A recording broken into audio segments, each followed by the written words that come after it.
essentially as if you haven't heard yet, there's a relatively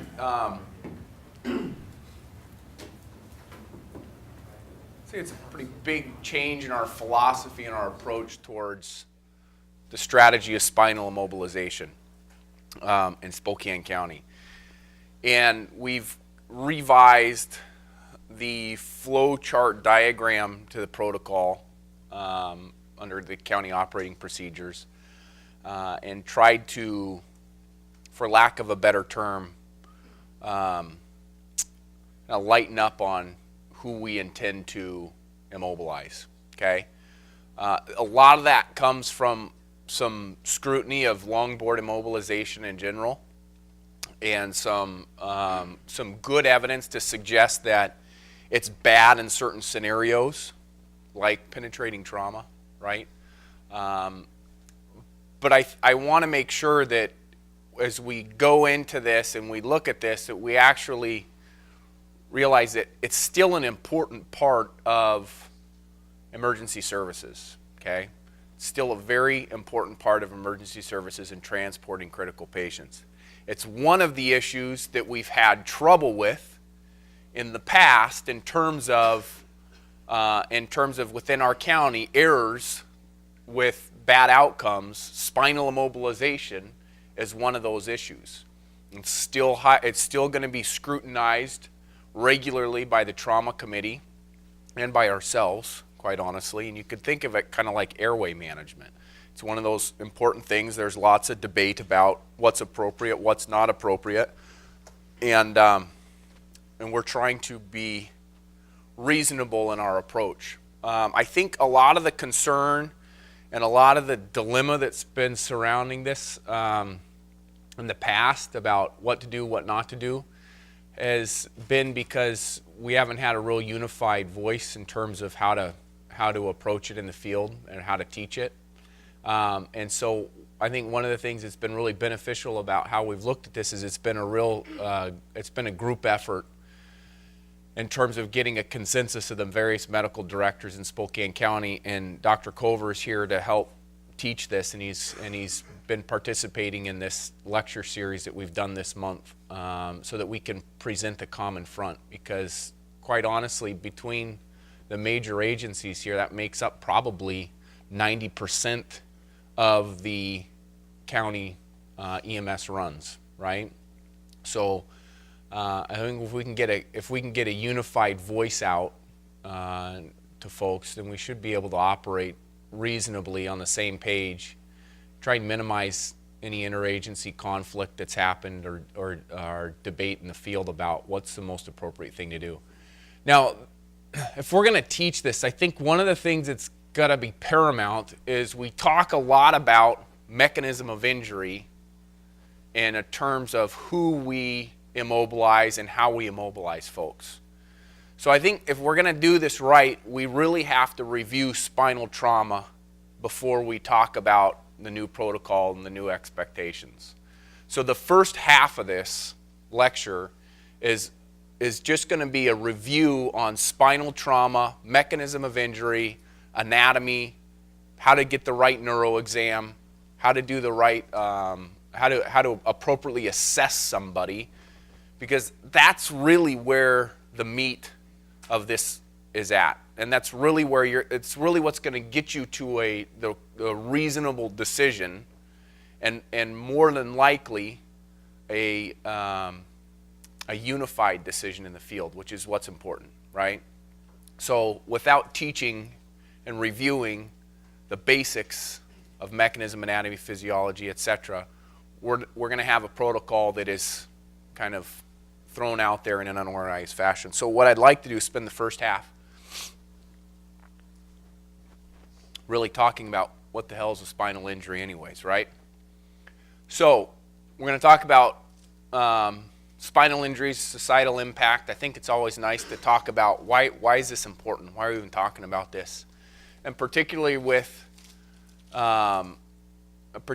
changes in health policy and health insurance and things like that, you'll see that this is a shared burden. I mean, we're all paying for each other's health care now, right? And I don't care if you like it or you don't like it. That's just the reality of it. I don't want to make a debate out of it. We're taking care of each other. We're paying for each other's health care. And you'll see the expenses that are accrued with spinal cord injury. Spinal anatomy, physiology, we'll talk about that. Pathophysiology of spinal injury. We'll talk about management. And then I want to get into where's the evidence surrounding this debate about who gets backboards, who doesn't. Because there's a loud voice that says backboards are bad, right? Get rid of backboards.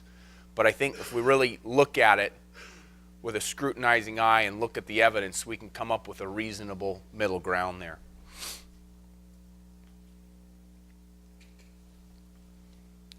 So annually, and a lot of these slides in the beginning are taken from the Brady textbook that we teach over at the paramedic school.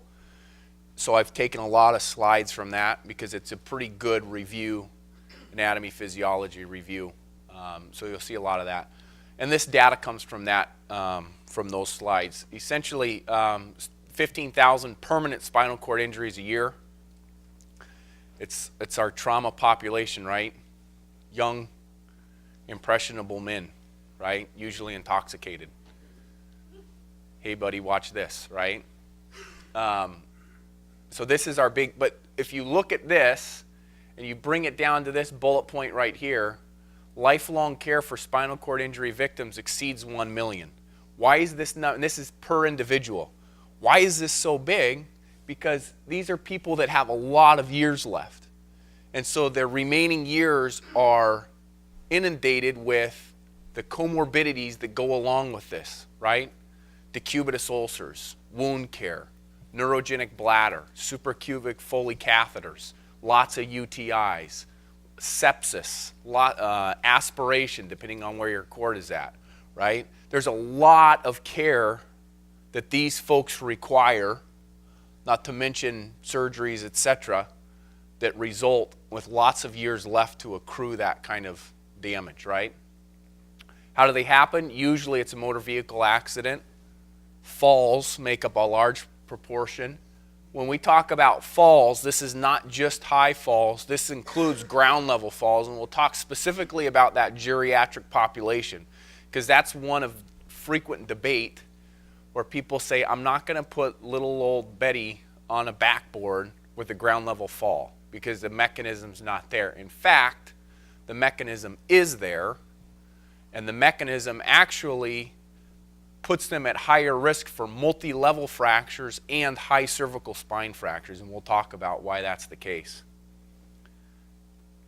25% of all spinal cord injuries occur from improper handling of the spine and patient after the injury, okay? I think this is probably an inflated number and more representative of poor initial examination. MSP's intact, right? How frequently do we just use that as our neuro exam? MSP's intact? Or CSM intact? What's MSP's? Something, I knew it was something. A couple. ABC's intact, right? Something like that. GDP intact? I don't know. Something, right? So I take that back. CSM. CSM intact. How we say that so frequently, right? It's just kind of that's my neuro exam. When then you get somebody else who says, whoa, wait a second. You drop them off and they say, they're weak in their foot on the right. They got weakness. Or they're not moving. And I think a lot of this is representative of inadequate examination in the beginning and probably inflated. That makes sense? So, but still, who's going to get fingered on this one? First medical provider. Well, you said it was normal. You transported them, dropped them off. Now it's not normal. That means the damage occurred under your care. So you've got to be very cautious about how well you examine somebody. And as we get into this, you'll find it's not difficult to do a good exam. Okay? It takes a little more time to put it down on paper, but it's not difficult to do the exam.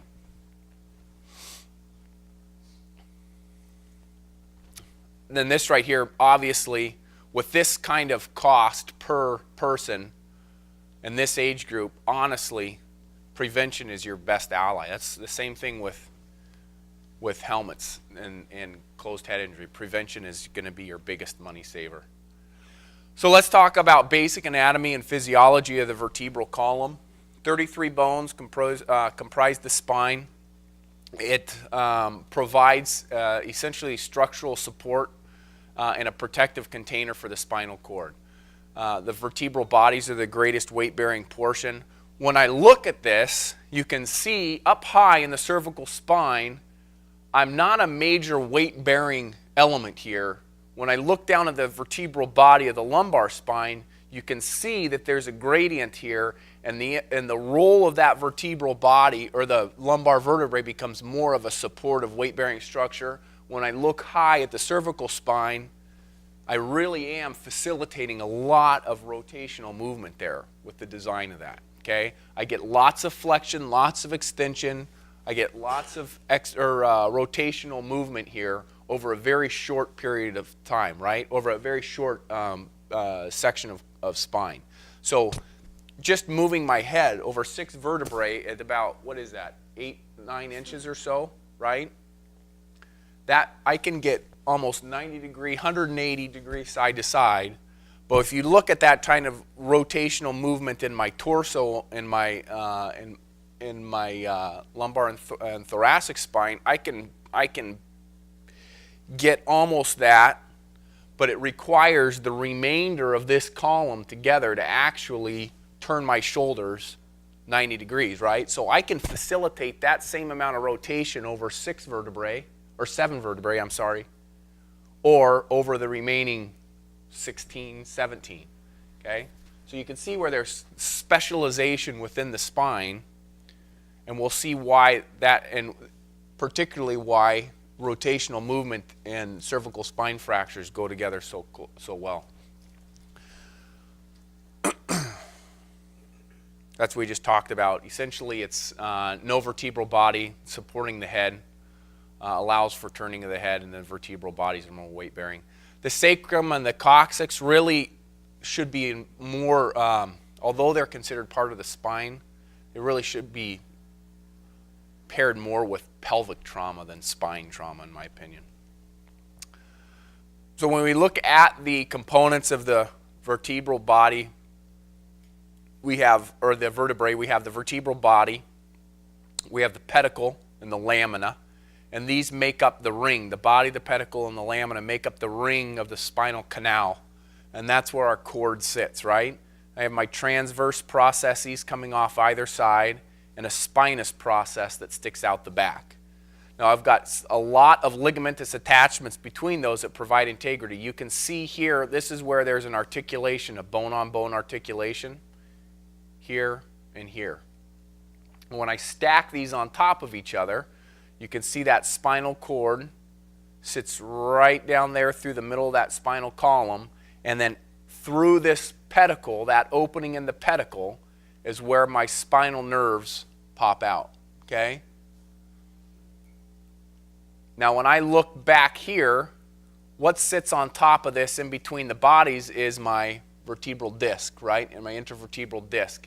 If I herniate that disc out, where does it impinge? It impinges on the spinal root right here. That's why people with bad back pain or a bulging disc have radicular pain down their leg, or in their neck they have radicular symptoms down their arm. It's all related to a bulging disc compressing on that foramen where the spinal nerve exits. Does that make sense? And you can see the proximity right here, okay?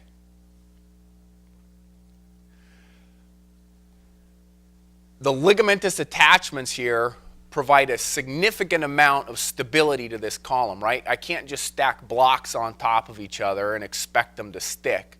I got to have significant attachments that lie within there. And I have what's called an anterior longitudinal ligament here, and then a posterior longitudinal ligament that run on either side of that vertebral body all the way down and provide some anterior and posterior integrity, okay? Where I get a large amount of support is in these intertransverse and intraspinous ligaments. And you can feel that transverse process across the back. There's a good ligamentous attachment through each one of these. So you can see that I don't necessarily have to have a bony injury to have instability here.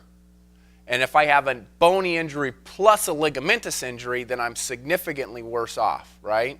Now, I had a guy the other day that I just took care of who was up in BC skiing. He wrecked his on his skis, skiing or snowboarding, crashed. He said he had a hyperextension injury. He was wearing a helmet, and he said he felt like the can opener, the back of the helmet, just kind of can opener to the back of his neck.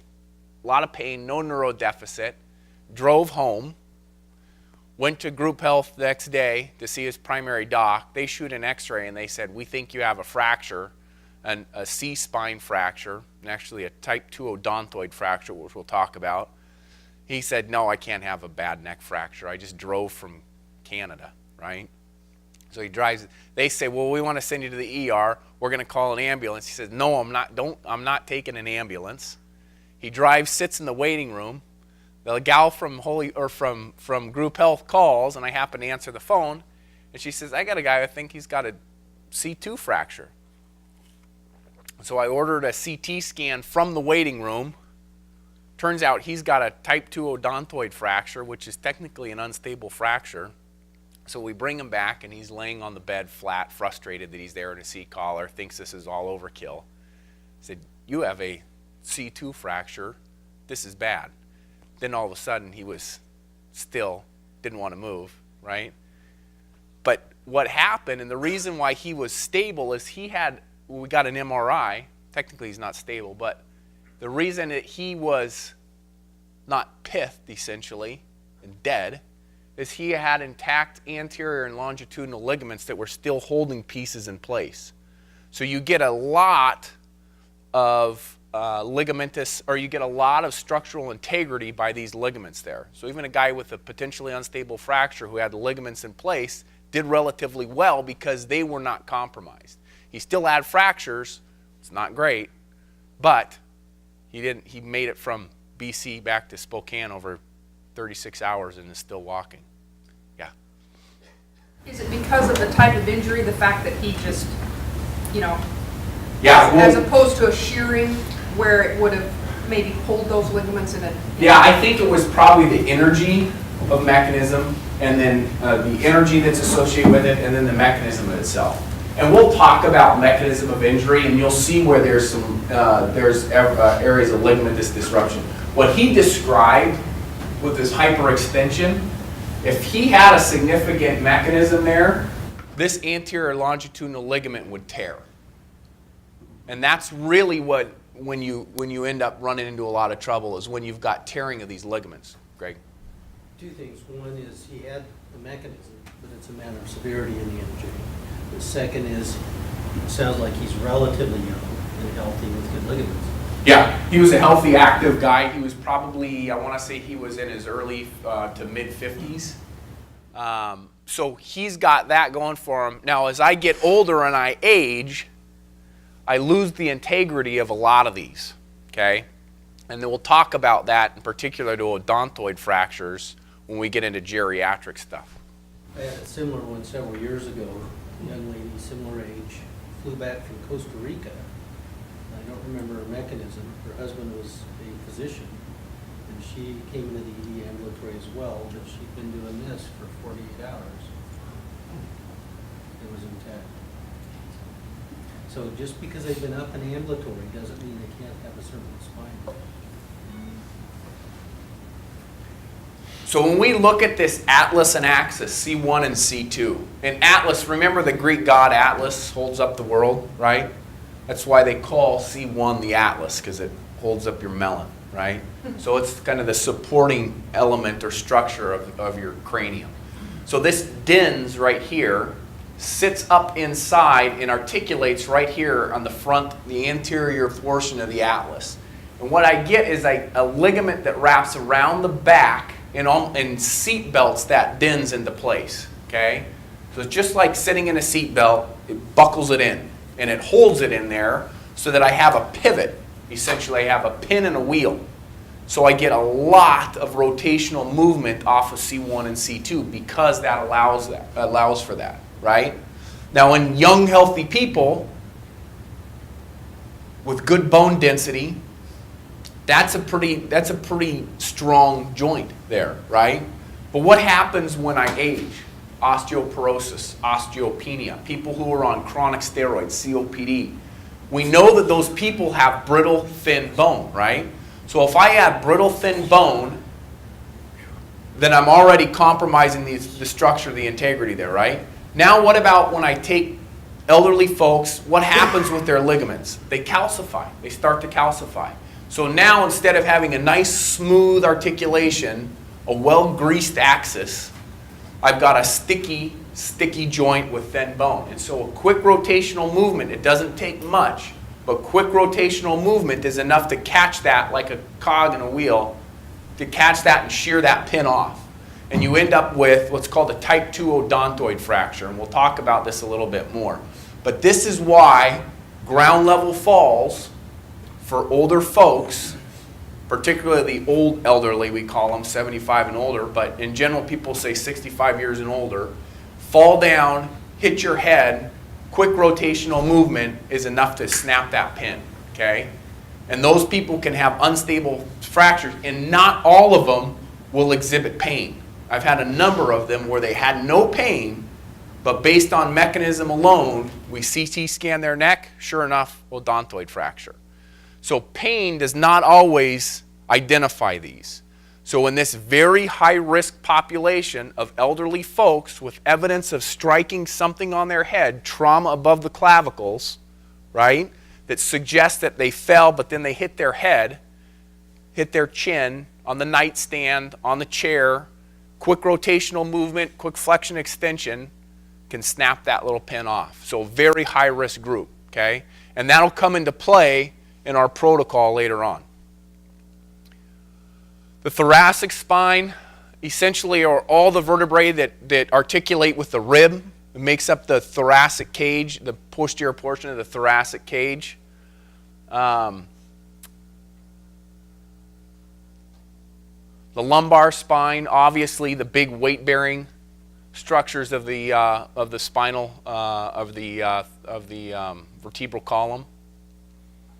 The sacral spine, again, it makes kind of the floor and the back wall of the pelvis, and probably belongs more in a pelvis lecture than a spine lecture.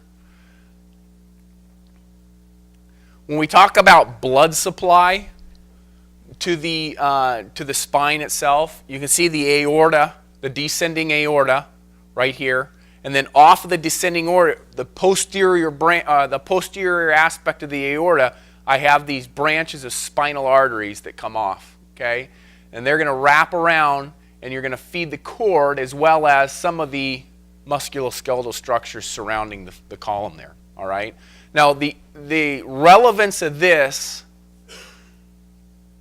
is that in quick deceleration injuries, right?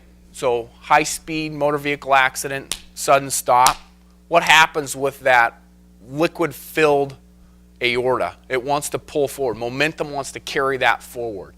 But if I'm attached back here, then I'm not going to be able to pull all those. And what you'll get is a dissection or a shearing effect here, and you'll actually tear those arteries off. Okay? So you can tear these spinal arteries off the back with quick deceleration injuries, and you can end up with a very particular deficit, and we'll talk about that a little bit later here. The other area where we'll see odd neurologic deficit is in people with an aortic dissection, right? Now with a dissection, I'm splitting those layers. I'm taking that big vessel, and I'm breaking that internal layer, that intimal layer, right? And I'm dissecting it away. So I take a plane of water or blood, I split this layer and I dissect it down, okay? It's like taking two layers of, like peeling a sticker, right? You peel it to get in there. It's a potential space. Once I dissect it away, then I create a false lumen that sits next to and adjacent to my true lumen. Now, if I dissect away the opening to those vessels, then I'm going to have compromised flow to the spine. And it may manifest as this bizarre neurologic deficit, which we'll talk about. Okay? So dissections and decelerating injuries, you can have particular spinal cord abnormalities with them. When we look at the spinal cord itself, you can see all these cervical roots here. There's 8 cervical roots and only 7 cervical vertebrae, right? It's because we count the one, C1 exits over the top of C1, and C8 exits underneath C7. So I get an additional nerve out of the cervical vertebrae. Then I'm following the thoracic. Each one of these goes along the neurovascular bundle of the rib, right? So when we needle decompress somebody's chest, we travel over a rib instead of under a rib because that neurovascular bundle wants to travel right underneath there, okay? And then I have my lumbar and my sacral nerves. Now, if you look up here, you've got the brachial plexus, C4 through C8 make up nerves of the brachial plexus, and then my lumbar and sacral nerves make up my sacral plexus here, okay? And what we're going to do when we talk about quick neurologic exams is I'm essentially going to test these, and I'm going to test at this level. So I'm going to test this level, and I'm going to test this level with motor function, okay? Because I don't want to test any of these, because what muscles am I going to move? I'm going to be moving my torso. I don't want to move my torso. I want to use my extremities as a manifestation of my spine. So I'm going to focus on sacral and brachial plexus, okay? So I'm going to do quick testing of the arms and the legs, and we'll talk about that, and it's going to give me a glance at where am I at here and where am I at here. The only way I can really reasonably test thoracic spine is on sensory exam, and we'll talk about that in just a bit. We'll get into that a little more.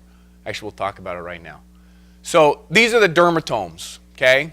And when I look at my spinal nerves and the levels that they exit at, they are responsible for sensation of a very particular pattern of skin, okay? Or a section of skin.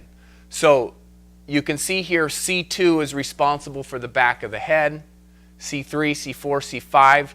C5 wraps around, and essentially kind of C4, C5 gives me the level of or right here at the level of the clavicles. So above that C4, below that is C5, okay?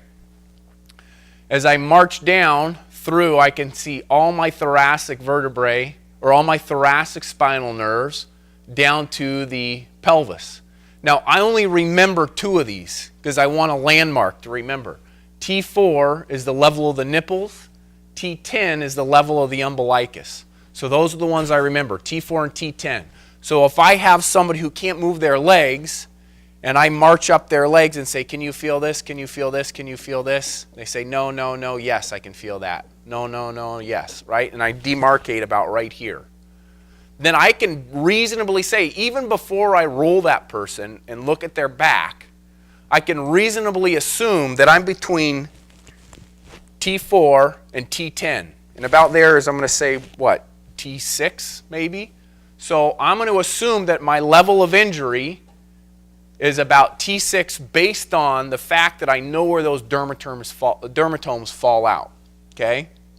And we talk about back pain, particularly low back pain in folks, and the importance of incontinence in the exam or in the history. Do you have incontinence with your back pain? And usually this can be acute, but this can also be people with back pain and who present several days out, say, I'm going to have this terrible, terrible back pain. You always worry about folks with cancer and back pain, right? Because the last thing you want is a big metastatic mass there. But one of the reasons that we ask about incontinence is because, as you can see, there's a lot of sacral nerve innervation that's responsible for bowel and bladder function, okay? And in fact, urinary incontinence, they can't relieve their bladder, so they get overflow incontinence. They fill their bladder, but they can't relax that detrusor muscle to actually initiate a stream. So they spasm and overflow incontinence. Or they lose their stool because they can't control the sphincter, which should be held tight. Okay? So we ask about bowel and bladder dysfunction. And in the trauma bay, you've all seen it when you bring people in. Part of my trauma exam is a rectal exam, right? And that rectal exam is checking the reflex at S2, S1, S2, where S2, where I'm responsible for rectal tone. That's a reflex arc, just like when you hit your knee and it kicks, right? Just like when you hit the Achilles and you plantar flex. Well, if you stick a finger in the rectum, it squeezes down, and that's a reflex arc, okay? So we check that. When we talk about saddle anesthesia and people with back pain, an important neurologic history question, low back pain, do you have saddle anesthesia? Well, what the hell is saddle anesthesia? Anywhere that my skin would touch on a saddle is saddle anesthesia, right? So I got the inside of my thighs and I got my butt, right? And it's everything that's in red here. That's saddle anesthesia. Any parts of my skin that are going to touch that saddle is sacral innervation. So saddle anesthesia and incontinence are very important historical elements when I talk about people with low back pain, particularly trauma patients with low back pain or cancer patients with low back pain, okay? Any other populations you can think of where you really worry about? I mean, technically, everybody with low back pain should get those questions. Drug abusers because of epidural abscesses, that's true, I forgot about that. But IV drug users and epidural abscess, if they have back pain, that's an important question for them, okay? And that's a squirrely population to begin with, right? So sometimes that's difficult. Why would they get an epidural abscess? Just because they're seeding themselves with bacteria frequently. So they get abscesses in lots of weird spaces. Yeah, lots of weird spaces. But notoriously, it's the IV drug using population. Same reason they get they get vegetations, cardiac valve vegetations. Same reason they get pulmonary abscesses, renal abscesses. It just, yeah. But spinal epidural abscess is kind of classic for the IV drug abuse population. Fever, back pain, you always got to be cautious of those folks. So you can see those layers of the dura here. And that dura mater, the tough mother, right? In Latin, dura mater is tough mother. You can see that tough mother comes all the way down the column, right? The pia mater is that very fine, the gentle mother, covers a very, it's almost like if you could, if you dipped something in wax and pulled it out, it covers every part, gets in all the nooks and crannies and crevices. That's the pia mater. And then if I stuff it in a sock, that's my dura mater, right? It's a good analogy, right? Okay, myotoses. So we talked about dermatomes, right? Myotomes are essentially the motor function, the motor exam, okay? Now you don't, again, just like with dermatomes, you don't have to remember a bunch of these. You don't have to remember all of them, but you should have a couple that you do regularly that will give you a general sense of function of that brachial plexus or sacral plexus, okay? So arm extension, C5, elbow extension, C7, small fingers, T1, knee extension, L3, ankle flexion, S1, okay? So I don't necessarily remember it all like this. All I know is that I cover my brachial plexus and my sacral plexus pretty quickly by just doing a couple of activities. So this is plantar or supination, pronation, flexion, extension, adduction, abduction, adduction, right? It's just squeezing, making a fist, fanning out all my fingers. Those are all great ways to check your brachial plexus, right? Now with the legs, flexion at the hip, extension at the hip, flexion at the knee, right? Flexion at the knee, extension at the knee, plantar flexion, dorsiflexion. That's going to get everything from L2 to S2, right? So typically what I do when I'm doing a quick neuro exam or I'm worried about an injury to an arm, right? I'll at least cover median, ulnar, and radial because it's a really good encompassing neuro exam. And the way you do it is you squeeze tight, grab my finger, squeeze tight, pull in towards you, push towards me, fan out your fingers, don't let me close them, right? And bring your wrist back like you're throttling a motorcycle. That's all I do. Grab my fist, pull in, push out, Yeah, grab, pull in, push out. Now that's a detail. Now if I've got them down in a trauma bay and they're buckled to a backboard and I want a very quick assessment of can you move things, if I just say give me 2 thumbs up, what do people do? They flex, right? So I get some flexion here of the arms. I get a little bit of extension in the shoulders. I get a little bit of flexion at the arms. I get a little bit of adduction of my thumbs, and I get a hand grip, right? So just that quick movement like this tells me that I'm pretty damn intact, right? And then if I say wiggle your toes, then I'm going to get a little bit of plantar flexion, dorsiflexion. That gives me a good analysis of cervical spine and sacral spine, okay? And that's what I get. That's my primary survey, right? A and O, and I get, you know, a quick little thumbs up. And then when I get into my secondary survey, I'm going to do a little bit more detailed. So you push out against me, like I was just saying, grab my hands, fan out your fingers, flex in, flex out, right? And then with the legs, I'll say raise your leg up off the bed, raise your other leg off the bed, plantar flex, push down against my thighs. I don't always like touching people's nasty feet, right? So push down on my thighs and then pull up your toes towards your head. And that's a quick down and dirty neuro exam, motor function. And that takes no more than 10, 15 seconds to do it right, okay? And I'll get a good sense of what their strength is. And then more importantly, when I'm testing somebody, I'm doing both sides at the same time, okay? Because you can squeeze and then squeeze, but if I have them squeeze at the same time, I have an immediate comparison, right? And if someone pushes down against me with their feet, I'm going to feel a difference between those two if one side's a little bit weaker than the other, okay? So always check people when they are, always check for symmetry when you're doing a neuro exam, okay? Symmetry is a great ally. Another thing that will help you with that, if there's some question, if that grip on the left is less than the right, if you flex the arms completely, then you have the most mechanical advantage where they're pushing against you. If there's a weakness on one side, you'll notice a lot more. And the same with the hip. If you'll flex it, you'll hold their hip, their leg up, flex the knee at 90 degrees and have them push against you, you'll notice the difference much more significantly there. Now, one quick thing that I like to stress, and Joel had hit on it as well, is you notice he doesn't say anything about normal. Doesn't say anything about CSM intact.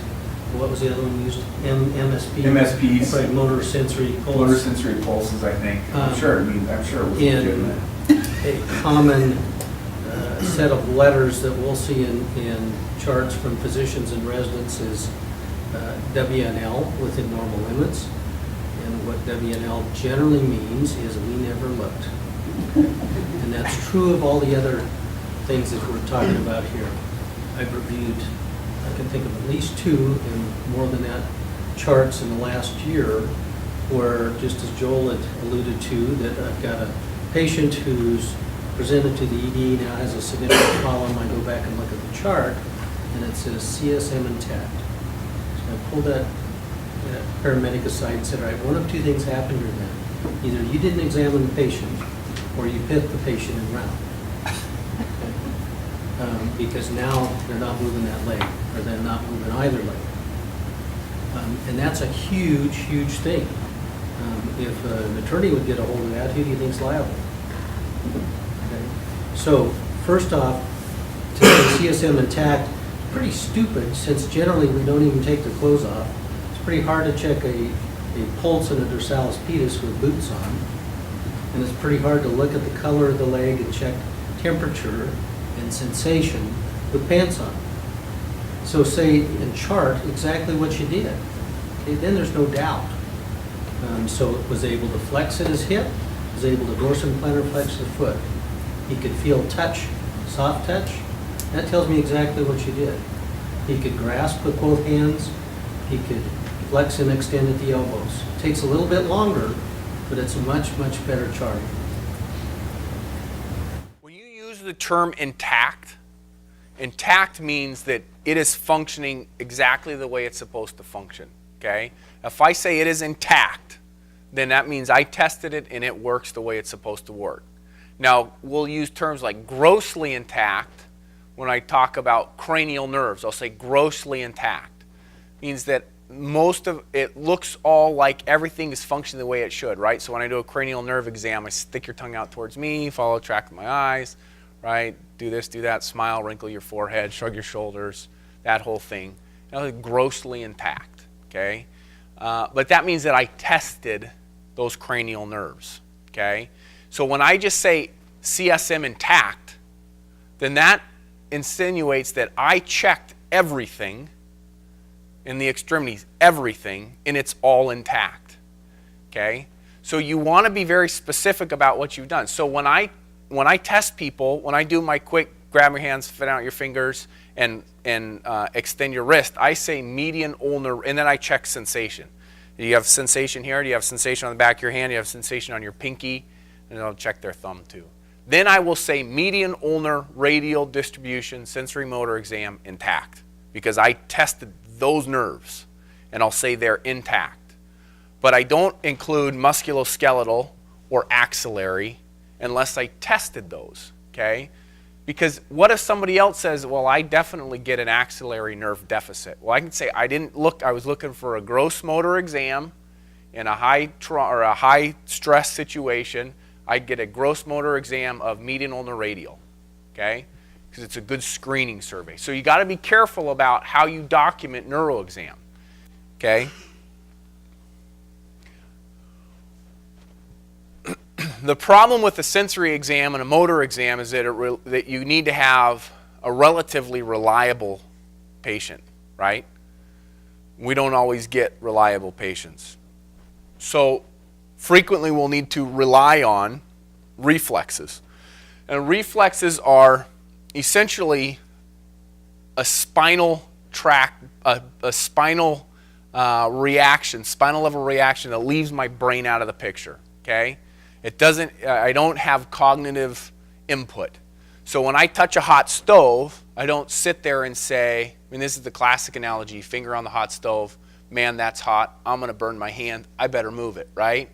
And now I've got a bad burn. Or I step on a nail, I don't say, damn, that hurts, I better lift up my foot and move it off the nail, right? No, I have a spinal reflex pathway, which is a quick thing that automatically makes me move from things that are dangerous, right? And I can elicit those.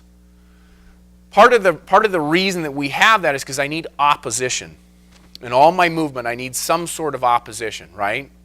Otherwise, when we walk, we'd be kind of a wobbly mess, right? So I need to have some sort of opposition.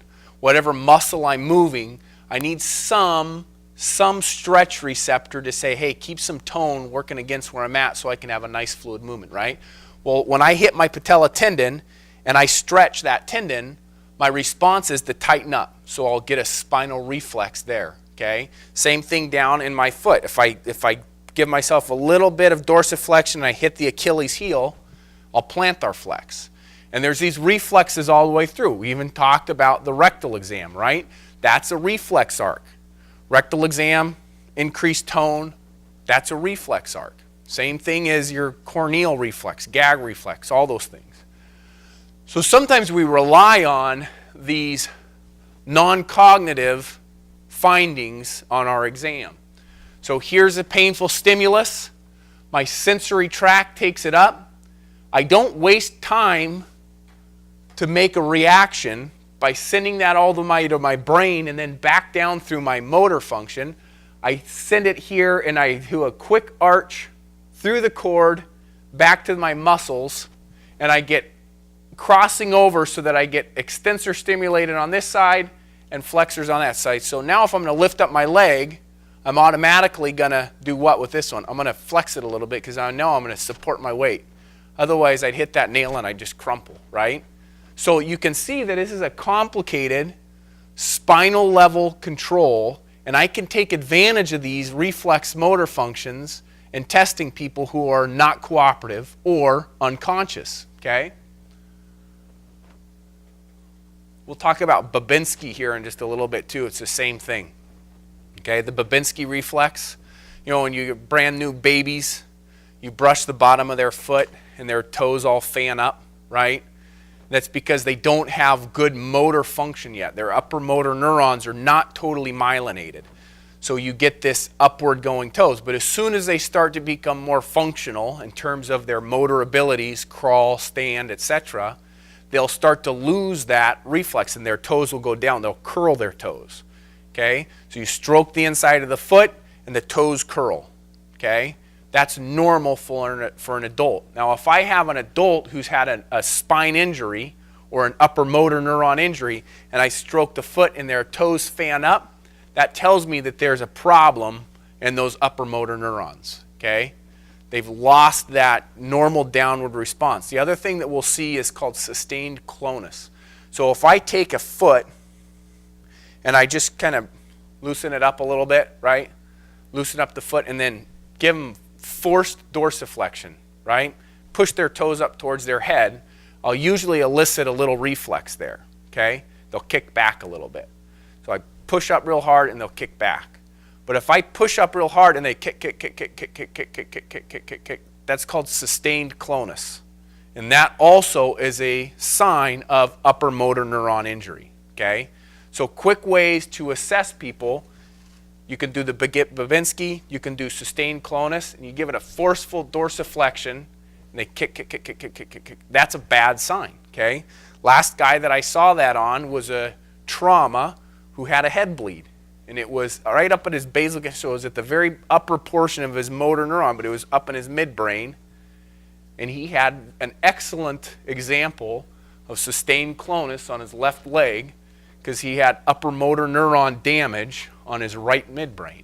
Sustained clonus is what elicited it better than anything, because he was obviously not cooperating with me, right? Not on purpose. He had a brain bleed, right? He's herniating, so didn't have a whole lot of opportunity to cooperate. But you can see those things. So here, just quickly, I want to talk about autonomic nervous system. So remember my parasympathetic nervous system and my sympathetic nervous system. Parasympathetic, rest and digest, feed and breed. Sympathetic system, adrenaline, epinephrine is my fight or flight response, okay? And I get all of this kind of visceral innervation with each of these. So with my parasympathetic, I get increased blood flow to my gut, okay? It's rest and digest mode, right?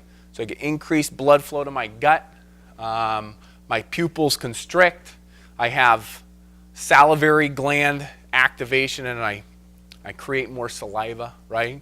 So all these different things. If you look down below, my pelvic and splanchnic nerves, they're responsible for a lot of this bowel and bladder function, and particularly with genitalia erection, okay? So when I see priapism in the setting of spinal cord injury, what does that tell me? That's an ominous sign of a relatively high spinal cord injury where I have unopposed parasympathetic input, okay? So unopposed parasympathetic input. When I look at my sympathetic ganglia, they're in my thoracic spine. It's going to make things work better, right? But if I have unopposed innervation, then people get priapism. That's why, for lack of a better term, morning wood, right? You'll wake up in the morning and you have an erection, guys, right? Particularly when you're a teen. That is parasympathetic tone, parasympathetic innervation. Kathy St. Ammon said, so when Mike wakes up in the morning, am I supposed to C-collar and backboard him? I don't have a good answer for that. Don't tell Mike I said that, or Kathy for that matter. Although this is recorded, so now I'm in trouble. All right. Sorry, Mike. Sorry, Kathy. But you won't forget priapism and spinal cord injury, okay?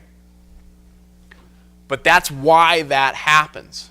It's the autonomic nervous system in dysfunction from spinal cord injury that gives you that sign. Now, interestingly, that's a relatively early phenomenon that you see in spinal cord injury. So if it is gone, then that means my injury occurred hours ago. If it's there, then I'm relatively recent in terms of the onset of my injury, okay? So let's talk about, briefly, I want to go over mechanism, and then we'll take a quick break, okay? So mechanism of spinal injury, extremes of motion, hyperextension, hyperflexion, okay? And hyperflexion can be even this motion. So little old lady falls down on her butt and comes down like this. That may be enough for old brittle bone to get a compression fracture, okay? Hyperflexion, excessive rotation, particularly when we talk about falls, when people land in odd positions, that's a dangerous mechanism with excessive rotation. But also, we talked about excessive rotation of someone who falls, particularly elderly, hits a chin on the nightstand. That's excessive rotation also. Lateral bending, axial loading. This is the diving injury, right? You come in and you axial load, you strike your head and it goes straight up the column. All that energy is transmitted up the vertebral column. A distraction injury, which is essentially the hanging injury, right? You get a sudden stop and distraction. That's why a hanging injury is so devastating. And then we can have direct trauma, penetrating trauma. We just reviewed a case in Trauma M&M the other day of someone who got stabbed in the back. And, I mean, it looked surgical. I mean, it was impressive. They get stabbed.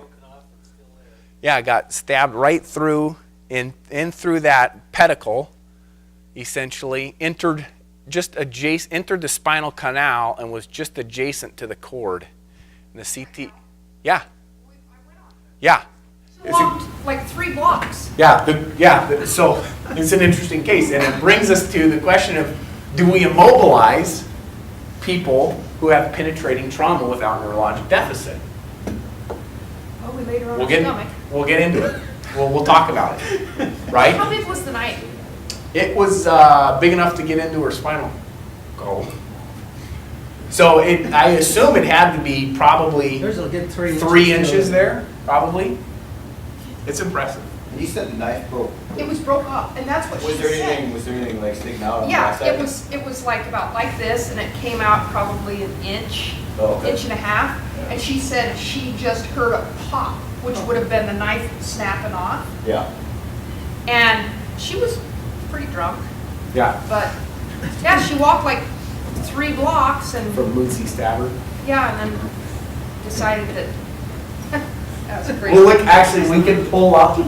We can pull up when we're done here at some point today.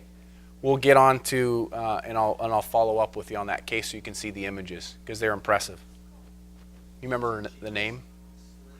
Outside the dura, so didn't penetrate into the sac covering the spinal cord. They So were no just CSF completely- leak, at least that we're aware of at this point. So. Yeah, she hasn't come back yet, at least. We weren't smoking or something. She was just walking down the street. So, flexion injury, you can see here this fall and flexion. And again, now we're going to kind of revert back to some of that anatomy and physiology, and you'll see the importance of that ligamentous component there. So I don't always have to have fracture, but ligamentous injury can create significant instability. So you can see I've got shearing of the musculoskeletal elements on the posterior portion of that column with flexion. In the opposition to that, I get crushing back here and shearing or tearing up front, okay? So I'm pivoting off that hinge right here, pivoting here, pivoting here. Compression injury, right here, you see that's that axial loading with the burst fracture, where we have penetrating trauma here. This is the distraction injury. I have flexion rotation injury here. We talked about hyperextension. So you can see why mechanism of injury, when we talk about mechanism of injury, that plays a very important role in determining who am I going to immobilize, okay? So we've got to review this. We've got to be able to perform a very good, quick neurologic assessment that we can actually make good clinical decisions off of, right? Probably the most common axial load injury day is little old lady that falls down and lands directly on her butt, and then has back pain, might present to you 3 days later because her back still hurts, and those are that's the common patient that does have a compression of generally of her lumbar spine. or high, or low thoracic.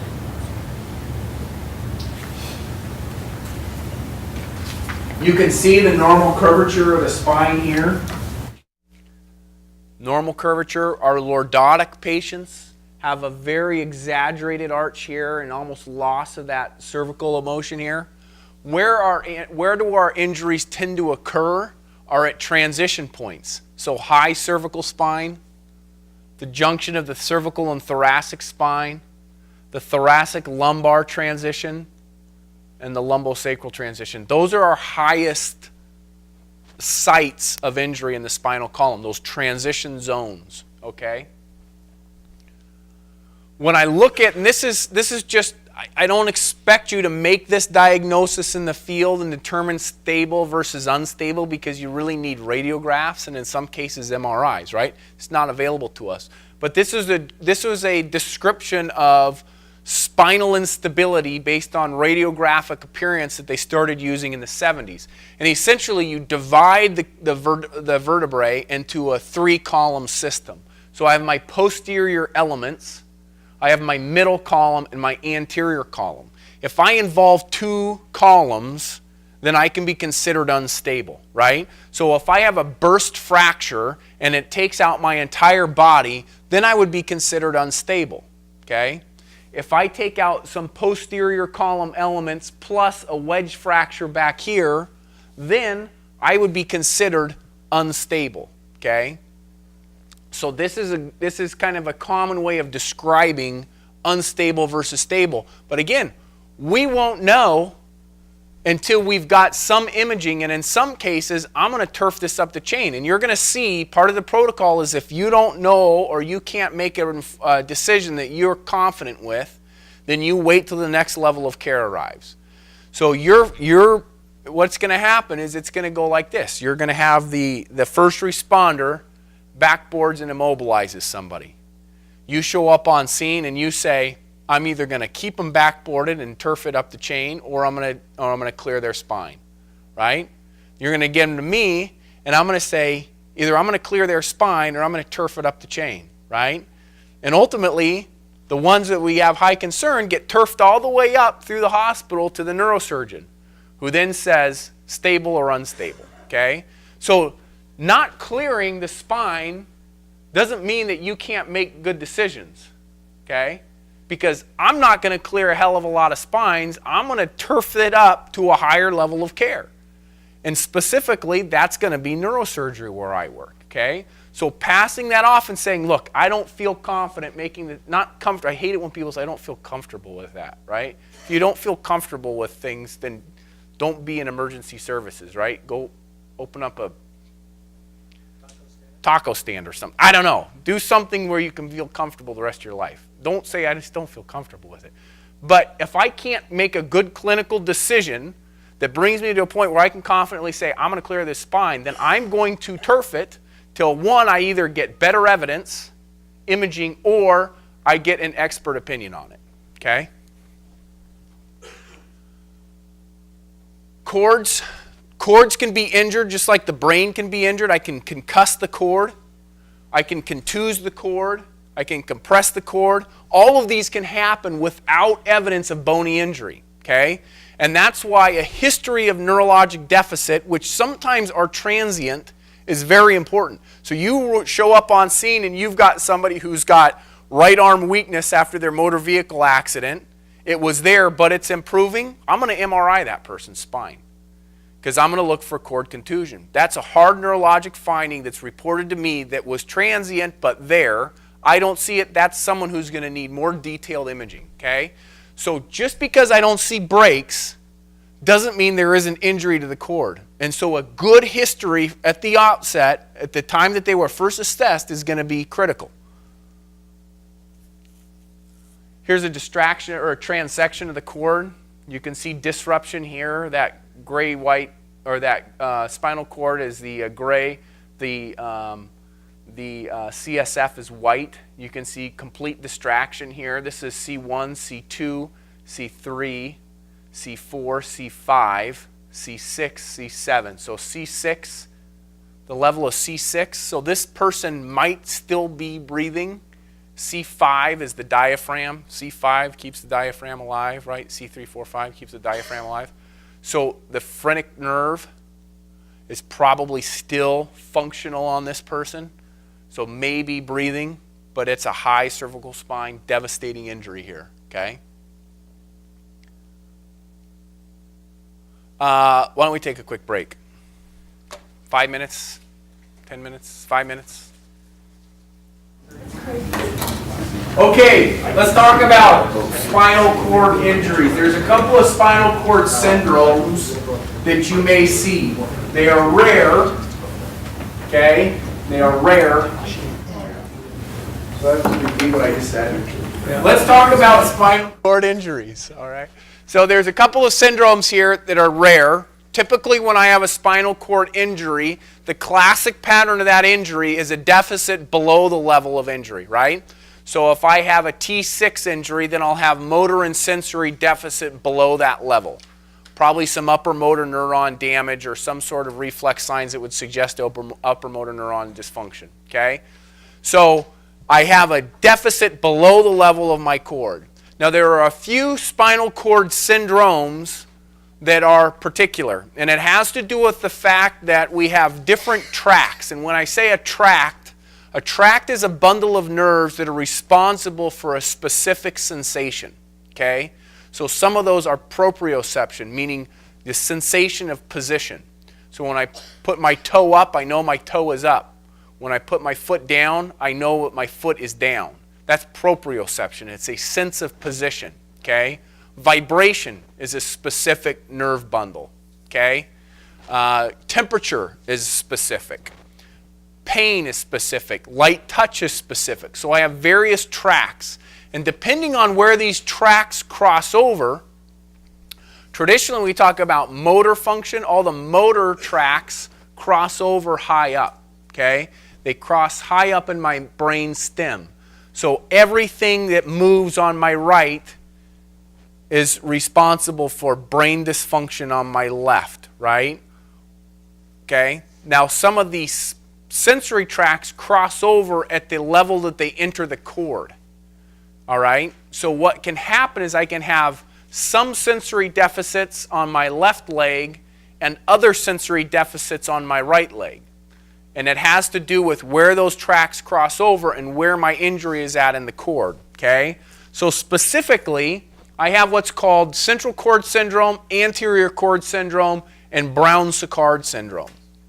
Probably the most relevant and the most common of these three is going to be central cord syndrome. And central cord syndrome is essentially a hyperextension injury where I get damage to the central portion of my cord. It's a compression damage to the central portion of my cord. Sometimes it's transient, okay? But essentially the part that's stunned is the middle portion here. Now when I look at the portion of my body that is responsible for motor tracts, it's these what are called the dorsal columns, okay? Now the dorsal columns, the way they're oriented is that my legs, all the motor nerves that run along those tracks from my legs run on the outside, okay?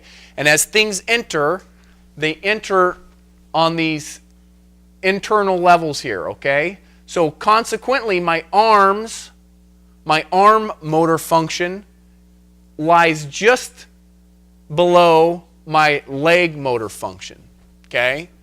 So opposite from all other spinal cord injuries, if I have damage to my cord at T4, then I'm going to have loss of motor function, loss of sensation, T4 and below. But in central cord syndrome, classically I have motor weakness in my arms, but I have preserved strength in my legs. So if I have somebody with a hyperextension injury and weakness in their arms, that's classically central cord syndrome.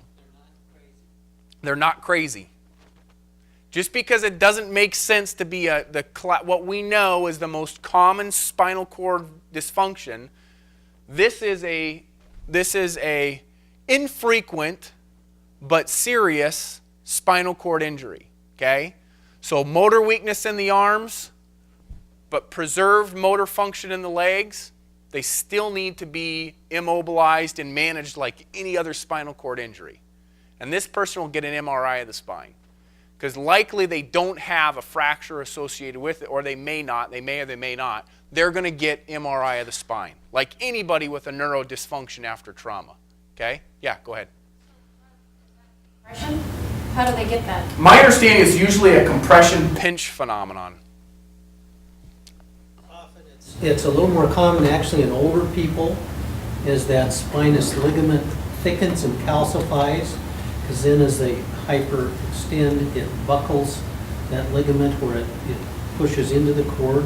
Now why it doesn't bruise from the outside in is a little puzzling to me, but it bruises from the center out. Anterior cord syndrome.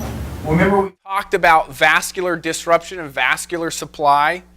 So if I infarct my cord, or I dissect or I transect those arteries, then this is the pattern of injury that I get. This is how that innervation takes place, vascular, not innervation, but the vascular pathways and what they feed here. So you can see I have preserved motor function. My dorsal columns are preserved motor function, but I have a very peculiar sensory deficit. So I have loss of sensation and pain, light touch and temperature below the injury, but I retain position, vibration. Leave out the motor there. I retain position, vibration, and sensation. So I get some motor or some sensory deficit, but not all of my sensation is off. So just light touch may not be entirely accurate for this population. They may say, I don't feel temperature, or I don't feel position. So I'll take the big toe, move the big toe up, say, is your toe up or down? Up, if it's intact. Is it up or down? It's down. Okay? So proprioception is that understanding of where your toes are at or where your position is at. So if they don't have that, that can be a concerning sensory deficit, and one that we frequently do not test. Okay? They're probably not going to tell you, I don't feel position, I don't feel vibration, I don't feel temperature. They're just going to tell you it feels fun or different. Or tingly maybe will be Tingly, there. and you're going to have to test for those things. And I hate tingly. It's like my least favorite complaint. What the hell is tingly, right? So, but there's different stuff to test. Temperature. If you've got something metal, does this feel the same on both sides, right? Something that's cold, does it feel the same temperature on both sides? If I have a needle, I can do pinprick. That's different than light touch, okay? Dr. Garrett stressed that we should be checking temperature in the field all the time because of this type of problem. Dissection is one thing that will cause it. So anything that's going to cause a vascular injury, again, you're going to preserve the motor. So if you just say, yeah, can you move your legs, and you're done, then you're going to miss it. But if you take a IV bag, some sort of metal object, something that's cold to touch for you, and test with that. So you got to have bare skin. Brown-Séquard is the classic penetrating trauma where you involve half the cord, like your gal with the knife stuck in there. If she actually lacerated that cord, that would have been the first case of Brown-Séquard syndrome I've ever seen. And it would have been awesome. But, well, it wouldn't have been awesome for her. It would have been awesome for us to talk about how she cut her spinal cord. That sounds terrible, doesn't it? But what you get, depending on where those tracks cross over, right, is you can get ipsilateral sensory and motor loss. So I lose motor and gross sensation on the side of my injury, but I get pain, temperature, and sensation loss, or pain and temperature loss on the opposite side.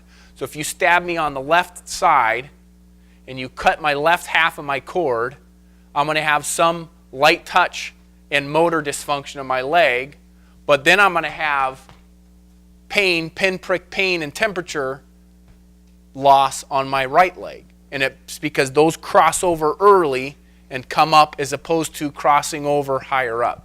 Does that make sense? So if you get, the moral of the story is, take weird neurologic complaints seriously and people with a reasonable mechanism of injury, okay? Just don't blow it off as you're crazy. As much as we'd like to sometimes, you'll get burned. I've been burned with that, where I thought, you're crazy. I get burned, okay? So some of the other some of the signs and symptoms that we get with spinal cord injury, obviously paralysis, pain with and without movement, tenderness along the spine, impaired breathing, particularly high cervical spine injuries, because that phrenic nerve is what's responsible for movement to the diaphragm. And then also, think about all the muscles that are involved with breathing, the accessory muscles of breathing, my intercostals, all those other muscles.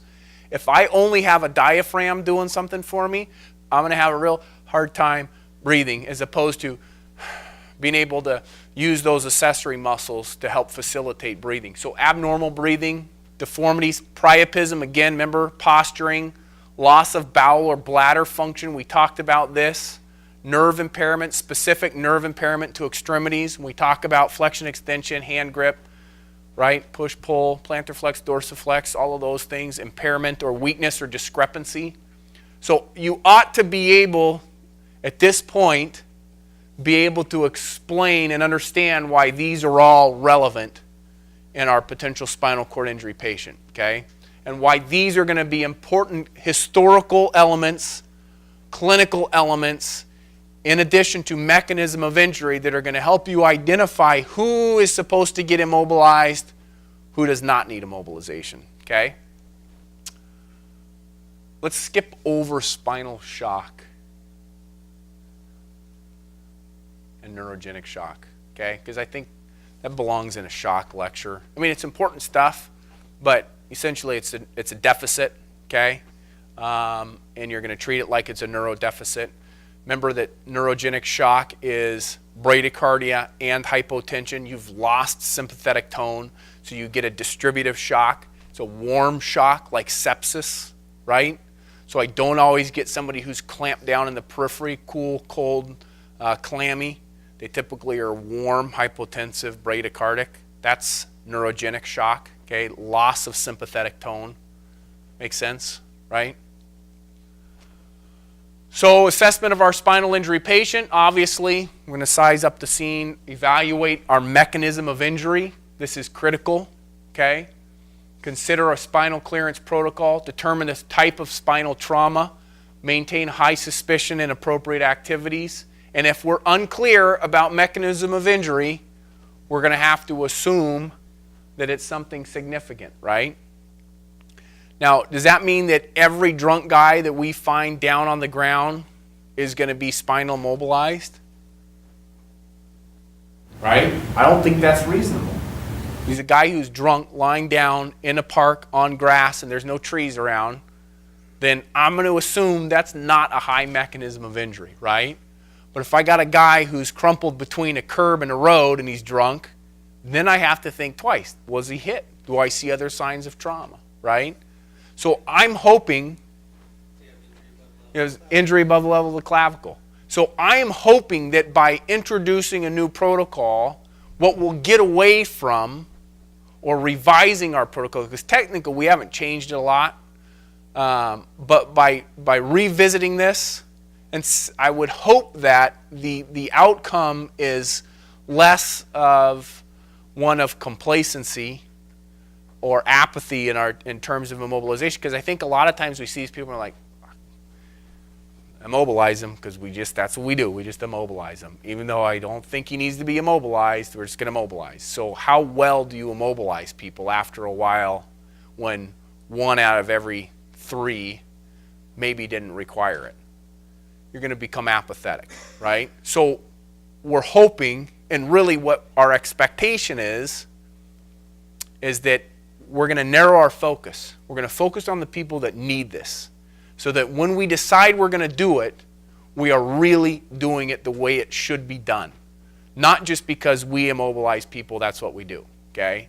So I'm hoping that we will be very cautious here with an unclear mechanism of injury, and we won't enter that scenario with a apathetic, complacent mindset, right?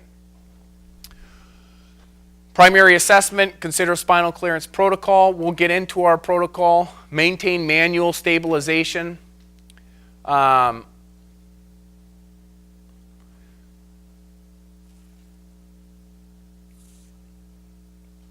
are some things where you don't want to move somebody who you may be concerned of spinal cord injury, right? If they have a resistance, a mechanical resistance to neutral alignment, you should not move them, okay? If they have worsening pain in an effort to lay them flat on their back and immobilize them that can't be managed, then you should probably immobilize them in a position of comfort and minimize additional movement, okay? People who have lordotic curvatures of the spine or kyphosis of the spine or spinal abnormalities like severe kyphosis, scoliosis, ankylosing spondylitis, some of these chronic spinal deformities, not all of them are going to lay flat. I'm not going to take my 85-year-old lady who's been kyphotic for the last 15 years and iron her out, squeeze her flat, because that's what the backboard suggests, right? Remember our ABCs? That's the beauty of emergency care. The more complicated it gets, the simpler our response should be. ABC, right? Rapid focused assessment. In our multi-system trauma, you evaluate your neck for deformity, pain, crepitance, bilateral. Remember abduction, push, pull. Remember just the quick, give me a thumbs up. Plantar flex, dorsiflex, wiggle your toes, move your feet. Gives me a very quick ABCDE disability in addition to A&O times 3, GCS of 15, right? Then I can say something about thumbs up, bilateral thumbs up, wiggled toes without difficulty or something like that. Refrain from using intact because you haven't fully assessed those limbs. Intact may get you in trouble, okay? We talked about the Babinski.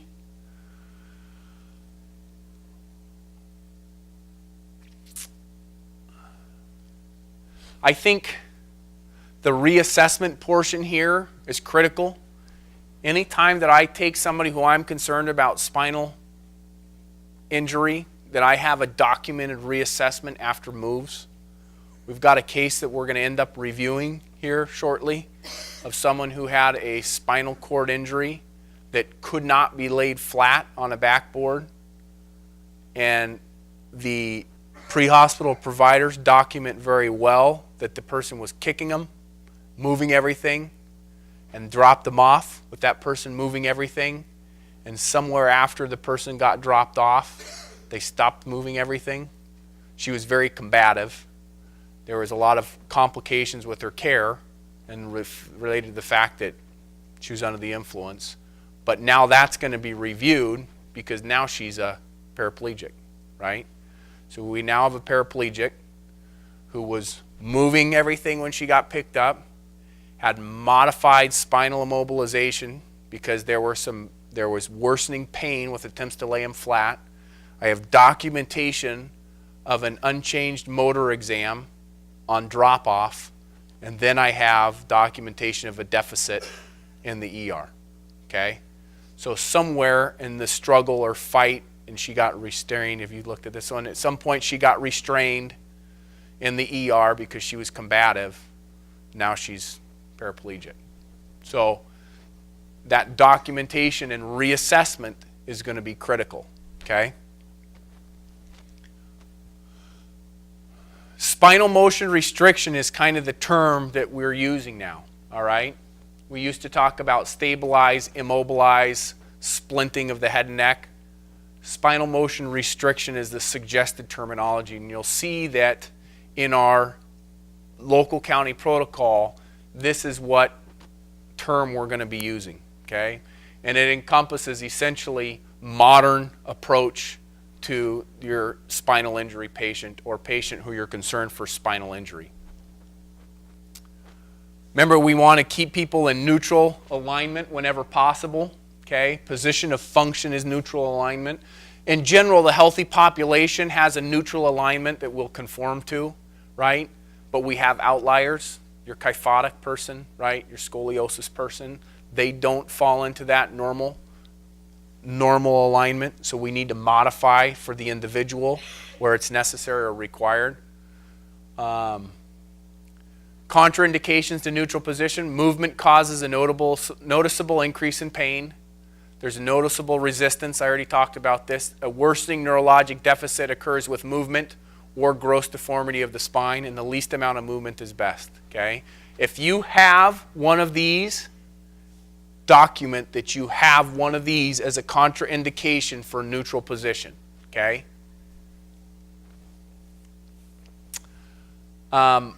This talks a little bit about extrication and getting people into that alignment.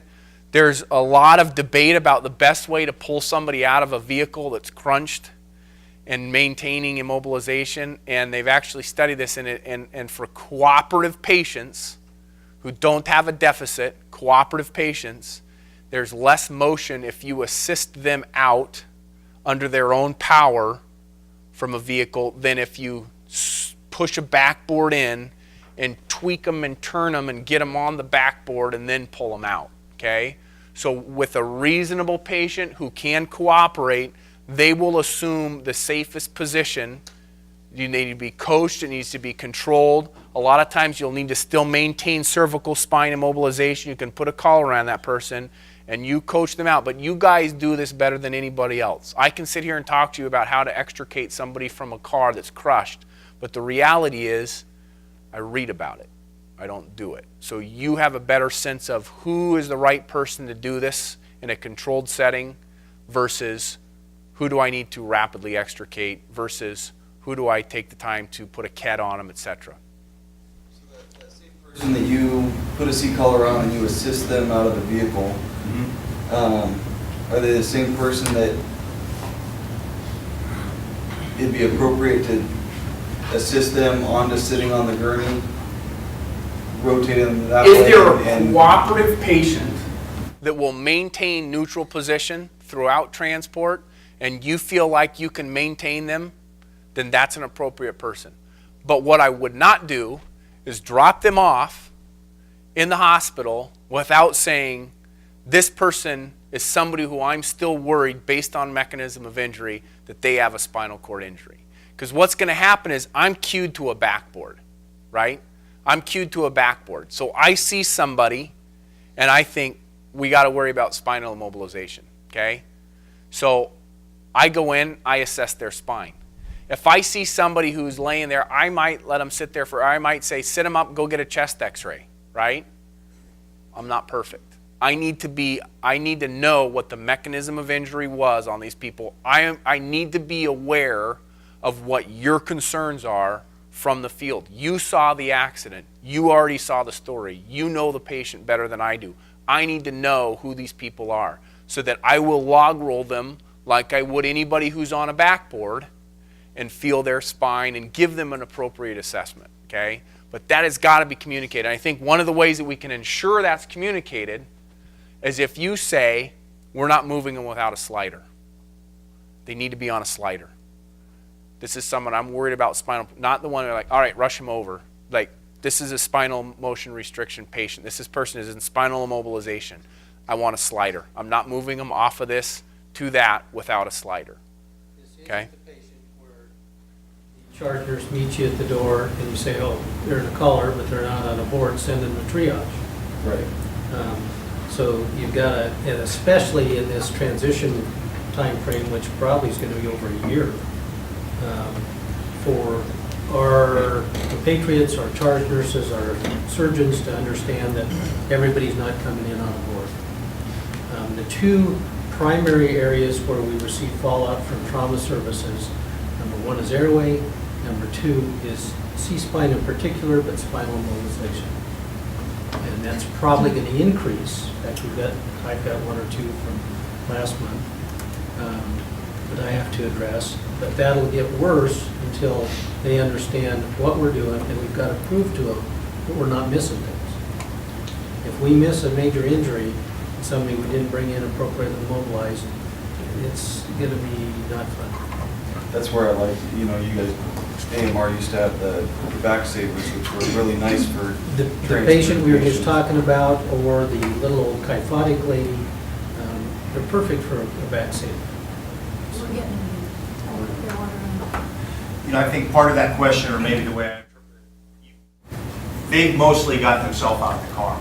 Right. And you've assisted them a little bit where needed. We could go standing takedown, or we could have them just sit, swivel. Standing lie down. takedowns out. Standing takedowns out, okay, never mind.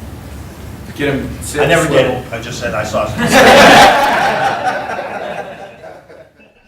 But think about what you got to go through to do that, though, right? I mean, most people are going to self-protect. Your conscious, aware, alert patient is going to self-protect. If I move there, that hurts. So I'm not going to assume that position. This is somebody who's neurologically intact and appropriate, okay, who can cooperate. Okay? So Dr. Colbert, in place of the standing takedown, basically just assist the patient. Just to sit Okay. onto the, if you're concerned enough, then yeah, you put the back saver on the gurney first, Okay. so that way you've got an easy way to transport to gurney, etc. That again is another visible clue for us that we still need to be concerned. I never did it, I just saw Steve do it. So, just a standing takedown, that's just a... Well, think about it, if they're intact enough to stand, Okay. just as Joel went through, we know they've got intact motor function, they've got intact proprioception, their muscles are all working, so even if they're tender, they're intact at this point. Trying to do a standing takedown is, I'm sure you guys did years and years ago in EMT training, when somebody else did a standing take, it's very frightening, and you're doing this business to help protect you. So if we just assist them, sit, gently lie them down, or raise the back of the gurney up and lie them down with the gurney, and realizing if it's causing pain, we stop there, then we're probably going to protect them better. So one thing I want to say is that this is someone who you have all the resources you need immediately at the vehicle, okay, or wherever you're at. If this is someone whose vehicle is in a ditch and I've got 20 yards of ditch that I got to crawl through, that's not someone I'm going to walk across the ditch and crawl up the other side when I'm concerned about. That's inappropriate, okay? But you'll know who they are, and you know who you need to be worried about in terms of spinal immobilization. And it's going to take there's going to be more ownership on your part in terms of being a better clinician and determining, I shouldn't say better clinicians because you guys are really good clinicians, I shouldn't say it like that, but to really take ownership of the fact that this is your medical decision to be made at that time. So it's up to you to make the right decision. We're not just going to throw everybody on a backboard. It really is up to you. So make sure that you have done an appropriate assessment, that you have really, really paid attention to mechanism of injury. And your decision is going to be the one that we follow. And it may be they get to me and I say, God, I'm worried about it. I'm not worried about it. I'm worried about it. What am I going to do with them? I'm going to take them off a damn backboard anyways and lay them on a flat thing. And I'm going to say, don't move, right? So you can see where we're headed here. It's just we're looking for good medical decision making, good clinical information, good medical decision making to get to where we decide what to do with these folks. Maybe that person that's in the ditch, we use the KED sled for, to stand, turn, move, to give them additional stabilization. Whether you can get the gurney clear down there or a board then, just to facilitate transport, or a back saver for that. So yeah, you guys are the experts in that, but it's not the one to walk out of the ditch. Now, if they've already walked out of the ditch and they're standing up, and they've got C-spine tenderness, yeah, you put them in a collar, sit them down, gently put them in a neutral position. We don't do a standing takedown, but we still protect them. So look at this kind of is very similar to our airway management and age variability in airway management. We want appropriate alignment, right? So when I've got a gigantic head compared to the rest of my body, where am I going to pad? I'm going to pad underneath the shoulders. Otherwise, the occiput of my head is going to cause me to hyperflex, right? So I'm going to get flexion here, inappropriate flexion in an infant. Likewise, in an adult where I have bigger shoulders and a smaller head comparably, so we all like to sleep with a pillow, or at least most people like to sleep with a pillow under their head, right? Because it maintains a little bit of elevation of my head off of the ground, and it gives me better alignment. Really, ideally, we'd all be shaped like school-age children and toddlers, and we wouldn't need anything because they're pretty good, and you just put them right sniffing position, right? So think of it like you would do airway management, okay, in terms of appropriate cervical alignment. The cervical collar, apply that collar as soon as possible. It is not a 100% securing device, right? It is a splint, but it is not going to prevent all immobilization. Now you think about people with a halo device, that sucker is like bolted or drilled into their skull and then put on a set of shoulder pads, and so they really truly can't move anything, and it's fitted to their body, right? That's a great immobilization device. But a collar in and of itself, there's a lot of room for motion in there. So we use it to facilitate some sort of support, but I'm not going to rely on it 100% to fully immobilize somebody, okay? It needs to be sized appropriately, all right? It needs to be sized appropriately. And I know that not everybody fits a cervical collar, right? Our cervical collars fit. I need to get rid of this slide, by the way. Our cervical collars have 4 options, right? Necklace, which is what it turns out as, right? It shows up out of the box in this position. But not everybody is necklace, okay? This person is not necklace. Look at the amount of space that is still there.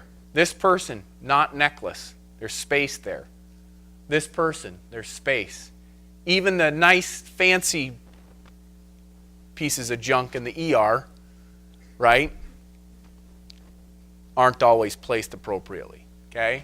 So the way that we size these is the bottom of the jaw in neutral position off the shoulder, and that height.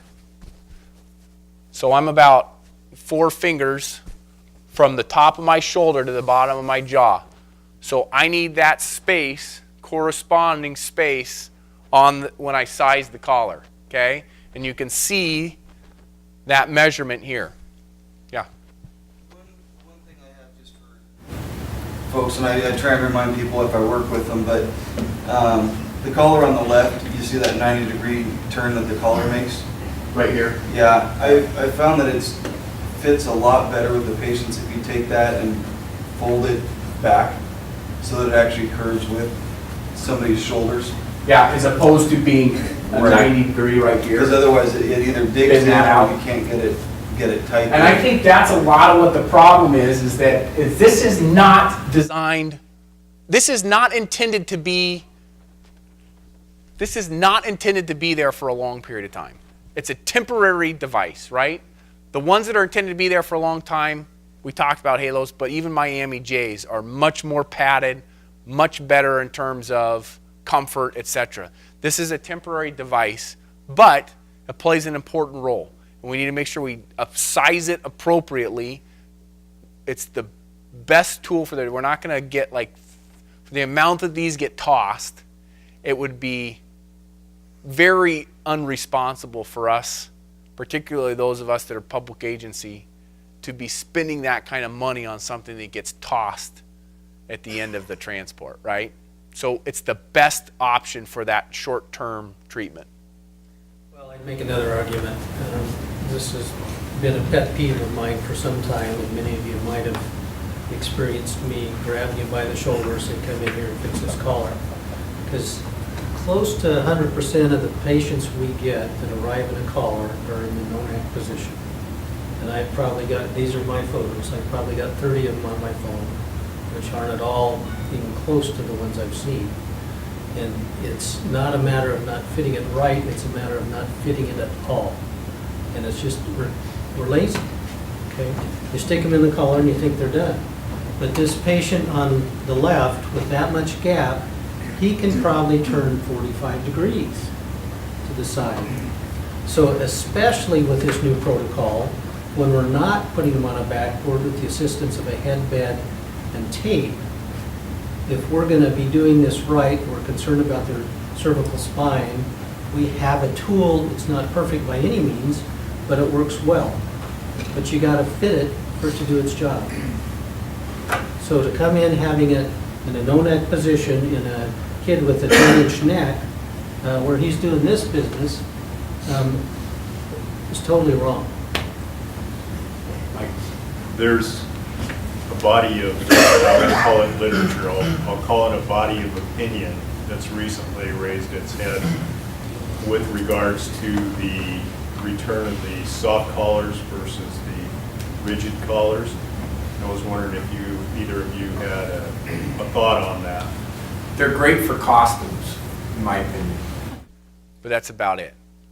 They're great for the person who wants to appear like they have an injury. Okay. However, saying that, I used one within the last week on a poor little old lady, 9 years old or so, not much of a neck, had a mechanism, didn't come in protected, was not particularly tender, but had fallen, whacked her head, and just the whole purpose of this talk is those patients aren't always tender. So going on mechanism, I wanted to protect her. And she literally could not tolerate the stiff collar, couldn't find a Pete's collar. I ended up putting her in a soft collar until I got her stiff. Was it great? No. Was it better than nothing? Probably. Now, that brings us to another point, is that Not everybody, like Greg said, not everybody is going to fit one of these. And there are true no-neck people out there that the no-neck doesn't work on, right? You know those folks where and it may be that person needs, I've seen the towel wrap with a little bolo tie before. If that's what you got, that's what you got. You know what I mean? If that's what you've got to provide you some support, that's what you have. But knowing that, look, I may need to provide manual stabilization because what I have is not optimal, then you do the best you have with what you have, okay? That towel roll doesn't have much support. So I wouldn't rely on it by wouldn't itself. rely on it by itself. So if we're not on a backboard, if we're on a back saver, they still need taped, they still need sandbag or IV bags, whatever head block you can fashion, or somebody holding inline stabilization the whole time. Good. Carol? Well, you said you've had people, you've asked them to fix it. Say what? You've asked them to fix it, you Yeah. know? And so I was wondering, how hard is it to fix that if they're taped on there? If Tough. they're taped down, It's not hard at all. so you don't have to So undo the usually whole thing? the head's taped. But you're not asking us to undo the tape or anything, right? No. Because I'm thinking if we go to some of these outlying areas and they're already taped up, how hard is it? Well, that brings up a good point, because the biggest excuse that I've generally been given is, oh, so-and-so put it on. I don't care who put it on, it's your patient now, and you're responsible for that patient, so you're responsible for that collar. So it's real easy. You pop that button, you slide that back, and you go like that.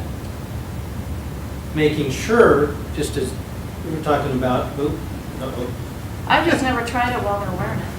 If, you know what, if you don't feel like what you have is appropriate, And you can't size it.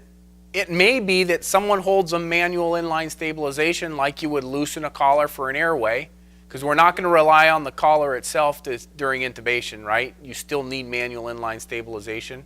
It may be that you have someone sit there and you pull it out and you resize it and then you reapply it.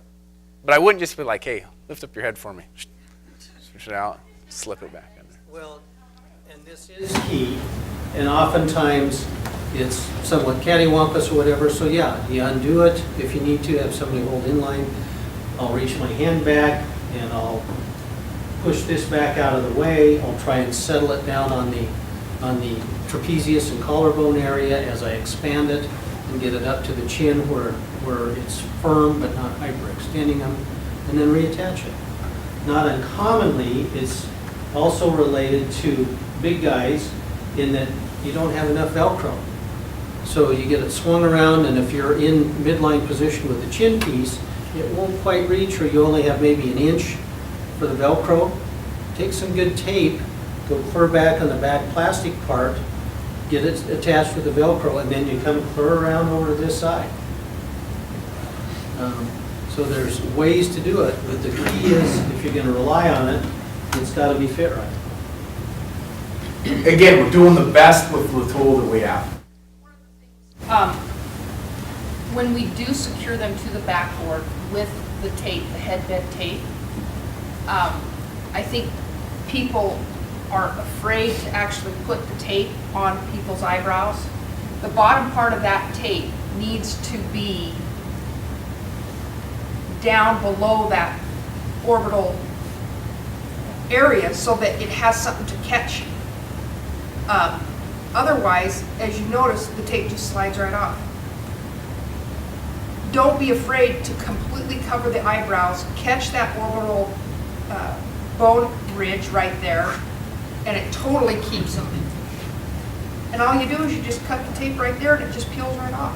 I mean, it just comes right off. Free wax. It doesn't do anything. But if you don't actually use it for what it's designed for, their head just slides right out. Like I've seen people go underneath the chin too Yeah. for taping. Is that considered bad form? Well, you get yourself into a little, You've got some sort of protection here to keep people from asphyxiating on their tape. And I'll be honest with you, where we trained, we taped everybody like that. They were all taped here and they were taped above like that. Tight across the top where they wouldn't slide out, but across the bottom too. The problem is that when people start to slide down on the backboard, it kind of pulls up on the collar and doesn't let them fit real. So I think again, it's going to depend on how cooperative your patient is. It's going to depend on how comfortable or confident you feel with the way you've got them immobilized. If you feel like you've got a good position across the forehead, if you feel like you need a little additional support, I'm not entirely opposed to it. I think I would just be very cognizant of the fact that I've got something strapped across there. Well, and again, if the collar's not fit right, this doesn't help you. They can still do this. So we've been fortunate enough, because most of them, the collar isn't fit right, but if they're taped well up here, they still can't move side to side or flex and extend. Whatever gets the job done, as long as it's fit right and protecting them, is probably the best answer. So too tall, hyperextension, and limited jaw opening. Remember that I still Have to allow that person to, 1, talk, and 2, vomit, right? 3, breathe, right? There's still a lot of function. So it'd be nice to have a little bit of motion there. So I don't want to get someone to restrict any ability to clear the airway or hyperextend. Additionally, if I'm too tight, particularly in my head injury patients, if I'm too tight, I'm going to impede venous return. And that's going to drive up intracranial pressure, right? So be aware of the fact, particularly my high energy closed head injury patients, that too tight can actually be a detriment to their ultimate outcome. And then too short or too loose is just going to be insufficient immobilization. So here's a measurement, clearly in severe distress, right? I'm going to skip over helmet removal for the sake of time. Let's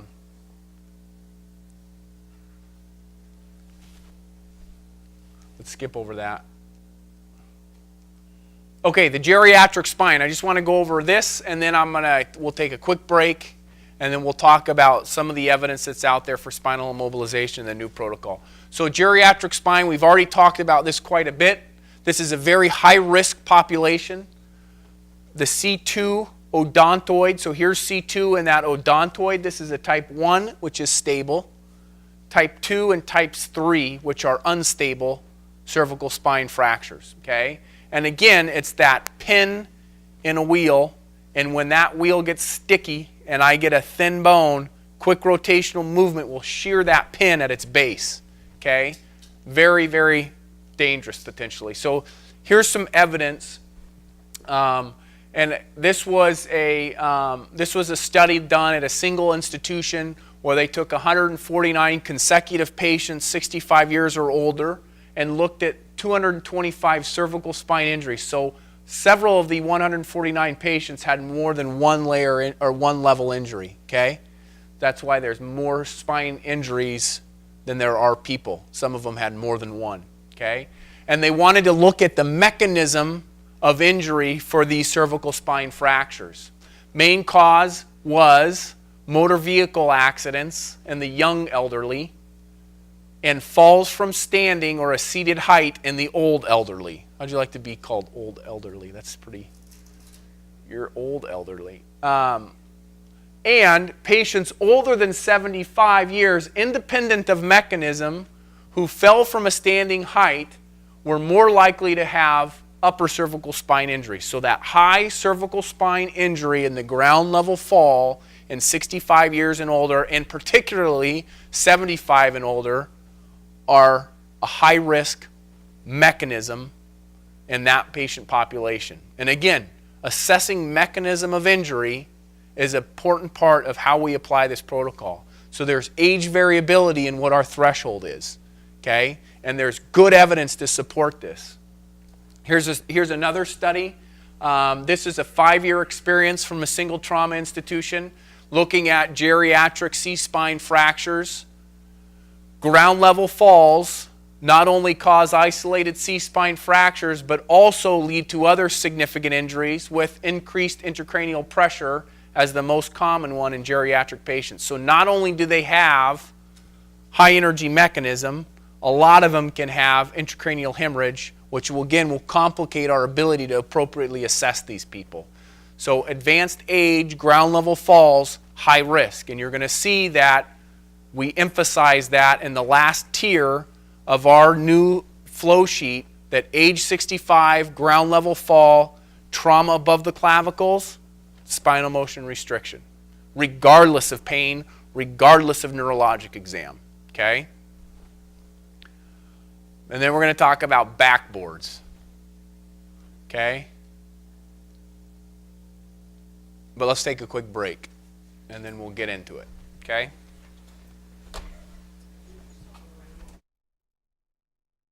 Okay, let's talk about this debate about spinal immobilization. Where's it coming from? Where is it stemming from? And there's a big contingent that is saying or backboard is bad, right? Turn your mic up. All right. So, this contingent of evidence that says a backboard is bad. The vast majority of the bad outcomes with backboards are penetrating trauma. So we really have to, again, analyze and assess what's my mechanism of injury. Am I penetrating trauma? Because that's a different beast than blunt trauma, okay? Falls, motor vehicle accidents, etc. I'm going to treat them very differently than I treat the stabbing, the gunshot wound, etc. Okay? So there's strong evidence to say that backboards are probably not the most appropriate thing in penetrating trauma. Okay? What we don't have and what we are lacking is good, strong evidence on this other extreme that says, here's exactly what makes a difference in potential spinal cord injury patients. Here's exactly what reduces mortality. Here's exactly what reduces chronic long-term morbidity. Here's what prevents neurologic deficit. We don't have strong evidence to put or to categorize that group of patients. Okay?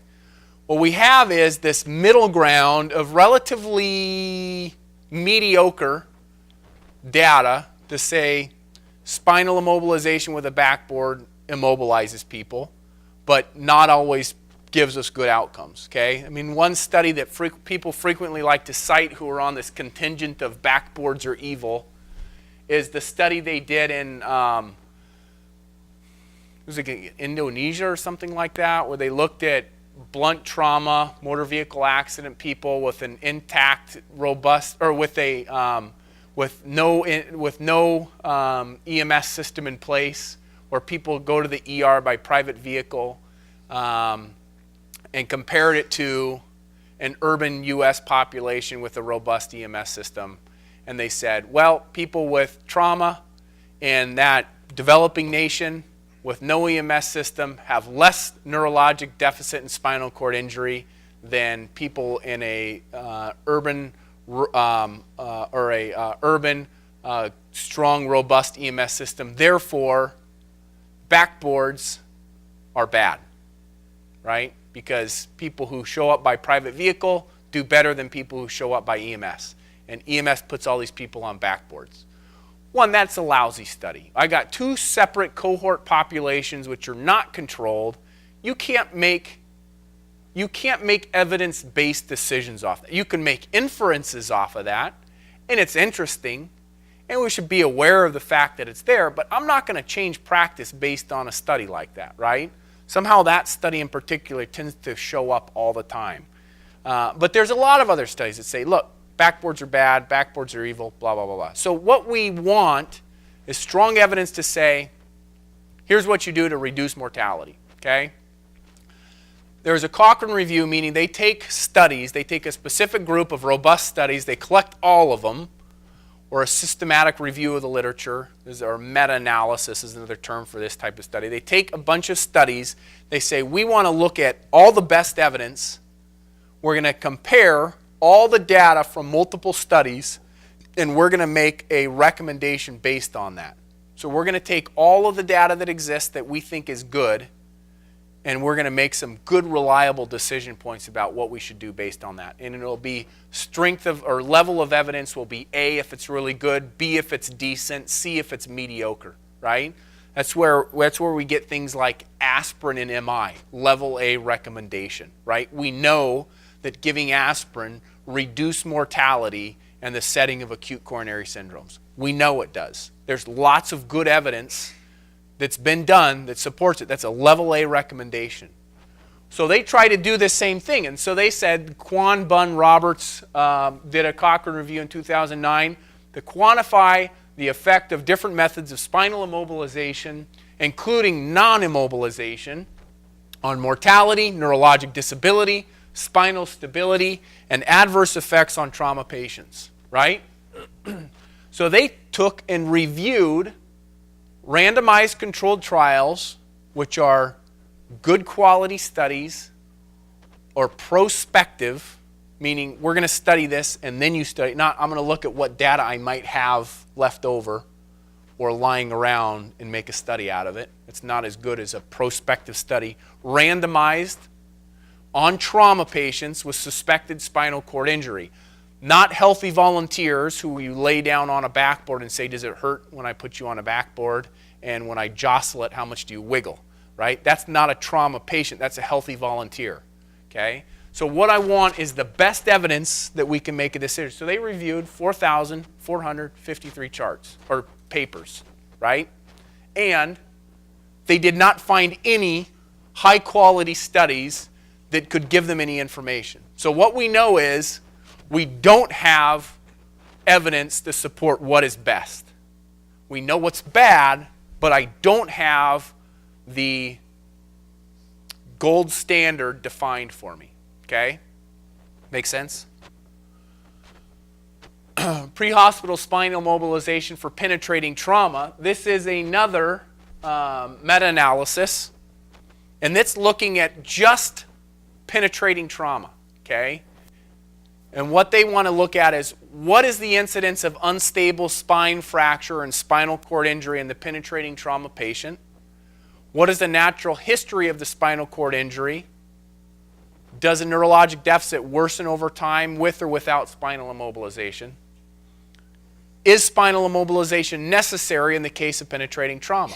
So they only found 20 articles that they felt were adequate, were good enough to be included. No studies exist to support the use of spinal immobilization in patients with penetrating trauma, but we see it happening all the time. That was their conclusion. Their recommendations based on this is that I don't have any data to support routine spinal immobilization on patients with penetrating trauma to the torso, neck. I don't have any evidence to spinal immobilize anybody with an isolated penetrating trauma to the brain, right? That's obvious. Okay? Spinal immobilization should never be done on penetrating trauma patients when it interferes with treatment of life-threatening conditions, airway, breathing, circulation. Okay? Spinal immobilization may be performed after penetrating injury when a focal neurologic deficit is present, although there is little evidence that it even benefits these people. Meaning, if I have a penetrating trauma and I have a neuro deficit, you're not going to make it worse. That's the nature of penetrating trauma. Something went through it, it is damaged, it is broken, immobilizing me won't make me better. Okay? And there's no evidence to suggest that I'm going to make it a whole lot worse either. This is a study conducted on unstable penetrating trauma patients who required emergency department thoracotomy. So penetrating chest trauma, critically ill patients, these are people who lose their pulses in the ED or show up with losing their pulses on arrival, okay? And they get emergency thoracotomy. That's the indication for emergency thoracotomy and penetrating trauma. You lose your pulses on arrival, or you lose your pulses in the ED and then we crack your chest, okay? People transported by EMS had a lower survival than those transported by private vehicle. And we used to see these folks when I trained in Cleveland. They would show up, get dropped off by their buddies in the ambulance bay. They take off, and I got penetrating trauma that arrives by private vehicle versus someone who comes in after a 911 response, right? So we used to see that a lot. And they do better when they're dropped off by their friends, okay? Does that mean that EMS is not good at transporting penetrating trauma? No, that doesn't take into consideration the fact that if I go to 911, then I got to call 911, I got to get to a phone, call 911, wait for them to arrive, and then get transported, right? So there's a lot of things that happen before EMS arrival that probably make that person less likely to survive, okay? As opposed to, I got shot, let's go, okay? Which is, or they're already in the car and they got shot and they just kept driving, right? It's a shorter time frame to treatment, which in the setting of penetrating chest trauma is critical, right? When they looked at why people with penetrating trauma who arrive by EMS might have had worse outcomes, cervical collar placement and immobilization as well as endotracheal intubation were thought to be reasons why there was a prolonged pre-hospital time frame, okay? Delays in the scoop and run approach to penetrating trauma. So here's systematic review on spinal immobilization. Again, this is all patients, blunt and penetrating trauma. What's optimal type and duration of spinal immobilization? This is published in the Journal of Neurotrauma, 2011, okay? Optimal type and duration of spinal immobilization. So when I immobilize, what is the best immobilization? During airway manipulation in the pre-hospital setting, what is the ideal method? What is the impact of pre-hospital transport time to definitive care on outcomes? And what's the role of pre-hospital care providers in cervical spine clearance and immobilization? So they wanted to answer those 4 questions. Well, what we know about optimal immobilization is that people with spinal cord injury, so this is our person with a spinal cord injury who's got a neurodeficit or someone who I presume has a legitimate deficit, during pre-hospital setting should include a collar, head immobilization, and a board. That is the best. So I don't think anybody's going to argue this, right? This is my high energy mechanism, altered, neurodeficit guy who shows up in a backboard. No one questions that this guy got put on a backboard, right? This is not the person that we're going to disagree on, okay? This person gets a backboard, everybody's on the same page, okay? And we know that that person is better served with a collar, backboard, straps, the whole 9 yards, okay? What we do know is that as soon as they can be taken off of a hard board on arrival to the hospital, that should take place. We should not leave them on there unnecessarily. We should be patting these boards whenever possible to reduce ulcers, ischemic ulcers. Airway management in the pre-hospital setting on spinal cord injury patients should be done with manual inline stabilization. You cannot rely on the collar by itself. It needs to be done with manual inline stabilization. And intubation of patients should be done with indirect laryngoscopy when available. Okay? So this King Vision is great indirect laryngoscopy. All right?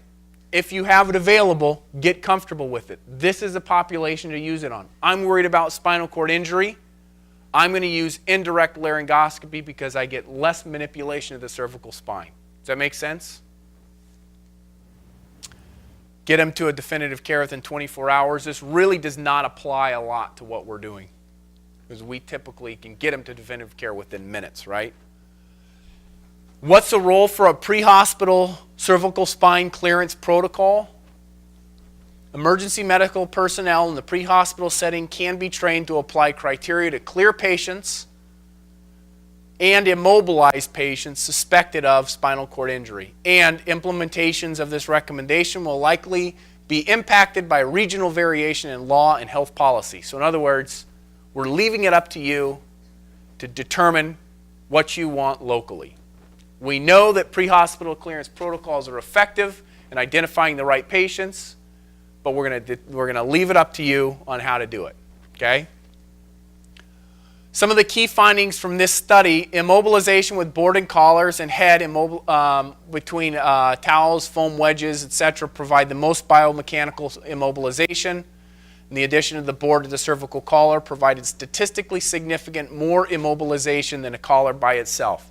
So my high-risk person, my high-risk population, is probably not the person where I say, just lay them down flat on the gurney with a C-collar on, don't move, right? That's probably not appropriate. People that I have a high clinical suspicion for, I should really be doing the full deal like I do now, okay? Make sense? Because that's been proven to provide the least amount of motion. When pre-hospital spine clearance protocols are used, we are missing 8% of people with spinal injuries. Okay? But what's important about that is none of that 8% or none of that population of missed injuries, people who had injuries that were not immobilized, none of them had an adverse consequence related to not being immobilized. There's a lot of spine injuries that can occur that don't result in neurologic deficit. Stable spine injuries, for example, spinous process fracture, transverse process fracture, an anterior wedge deformity from a small little crunch that is not unstable, right? So a lot of these that were, actually none of the ones that were missed, in numerous studies, here's 5 studies that looked at that question, none of them had adverse ad effects. And I can reduce immobilization by 33%. So remember we talked about if I can eliminate immobilization on 1/3 of the people that I now immobilize, am I going to be better with the ones that I do? The remaining 2/3 where I apply that rule, I'm going to take it much more seriously. And that's what I think. I think ideally that's what we're going to get from this. If it's successful, we're going to be a better system because the people that we apply it to, it's going to be more appropriately applied, as opposed to across the board. This is what we do. Slap a collar on, throw them on the backboard. Let's get them over there, right? I'm going to be able to focus my attention on the person that needs it. I'm going to be a better clinician, a better provider, because I'm focused on those people that need the treatment, get the treatment, okay? So what's our protocol? The Spokane County Spinal Immobilization Protocol. Spinal motion restriction is indicated for trauma patients where there is suspicion of spinal injury based on mechanism or complaint of pain in the area of the spinal cord. So mechanism of injury or complaints of pain in the cervical, thoracic, or lumbar spine. All EMS providers, meaning first responder all the way to your critical care responder, should consider spinal motion restriction based on their training, and when in doubt, limit patient movement and provide inline stabilization until someone of higher trained position can provide some insight or assist, okay, or assume control of that scene. Patients with a significant mechanism of injury have altered level of consciousness, who have a complaint of pain in the midline, cervical, thoracic, or lumbar spine will get immobilization, or spinal motion restriction, sorry.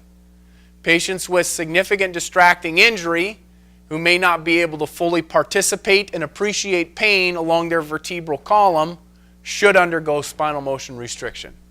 Patients who display symptoms of neurologic deficit after traumatic injury should undergo spinal immobilization or spinal motion restriction. Damn it.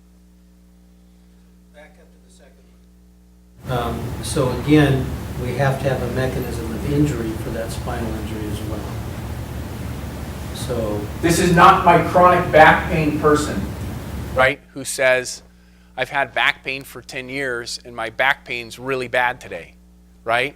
I'm not going to spinal immobilize that person, okay? Now I have someone with chronic back pain who falls down and says, yeah, I've got chronic back pain, but now I've got really bad back pain. That's new traumatic injury, and depending on who they are, they may end up getting spinal motion restriction. Penetrating trauma only if there is evidence of a neurodeficit at or below the level of their injury, and only if it doesn't interfere with your ability to perform A, B, and C. Okay? Make sense?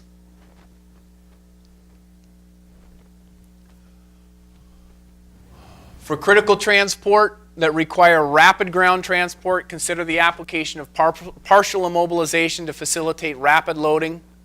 Full spinal motion restriction may be completed en route if time permits. In other words, I'm not going to interfere or delay scoop and run strategy on someone who is dying or close to death, right? If this is someone who I'm going to scoop and run, I'm going to do it as best I can without prolonging my scene time unnecessarily. It doesn't mean I'm not going to provide some modified spinal motion restriction, which means we're still going to take care of them. I'm going to still try and keep them as neutral alignment as possible. I'm still going to try and get a collar on them if I can. And I'm going to relay that upon arrival. Look, we split as soon as we got to the scene. We threw them on a cot. We got them out of there. Here's what we got. They still have not fully assessed their spine. Okay? That's allowable. Not communicating that concern is not allowable. Okay? Properly sized rigid collars should be used in conjunction with spinal motion restriction whenever practical. Critical trauma patients shall be extricated using rapid extrication standards. A fully cooperative and stable patient extricated to the patient onto a mobilization device using manual support in conjunction with a C-collar. Unconscious patients should be extricated rapidly using appropriate equipment and personnel for the situation. This is all talking about what we talked about earlier, right? Appropriate, cooperative patients. We don't have to do standing takedown. We can do things that appropriately get that person onto a device or a stretcher or a backboard or a KED or a back saver or whatever is most appropriate for that scenario, okay?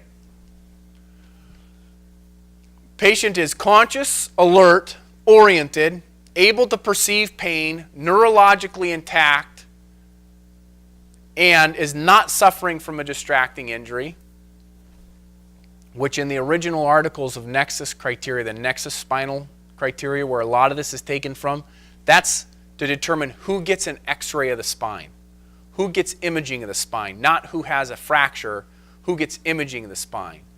So they've extrapolated that to say, well, if they're going to get imaged, then we should immobilize that person, right? So if there's enough suspicion to image, then they should be immobilized. So that's extrapolated decision making. But even in that article, they said A femur fracture may not be a distracting injury, right? It depends on the situation. If I've got somebody who's splinted and they're able to cooperate and they're able to focus on the body part that I'm pressing on, that's not a distraction. If I roll them and they say, "Ah, my hip, my hip, my hip, my hip, my hip," and I've got them rolled over and I'm pressing on their back to say, "No, it's not there, it's my leg. No, it's not there, it's my leg. No, it's not there, it's my leg." Obviously, that's a distracting injury, right? You press on their spine and say, "No, it hurts on my shoulder. No, it hurts on my shoulder." That's a distracting. And sometimes I will say, "Are you able to focus on your neck? Or do you have pain in your ankle or leg or wherever? Is that pain bad enough that you cannot focus?" I'll ask people that, okay? Not intoxicated, no evidence for closed head injury, no vertebral column pain or discomfort by self-evaluation. Do you have neck or back pain? No, okay? No vertebral column pain or discomfort by self-evaluation, no tenderness on my assessment. So this is the subjective history component. This is my objective examination, okay? So I press, no pain. They have no pain or discomfort on the vertebral column with active range of motion, meaning they can move their cervical spine up and down, and that does not exacerbate their pain, okay? If the patient has penetrating trauma to the head, neck, or torso, and there's no evidence of spinal cord injury, they don't get it. Evidence suggests that attempts at spinal motion restriction in penetrating trauma patients may increase mortality. So if it's going to interfere with A, B's, and C's, again, then we forego.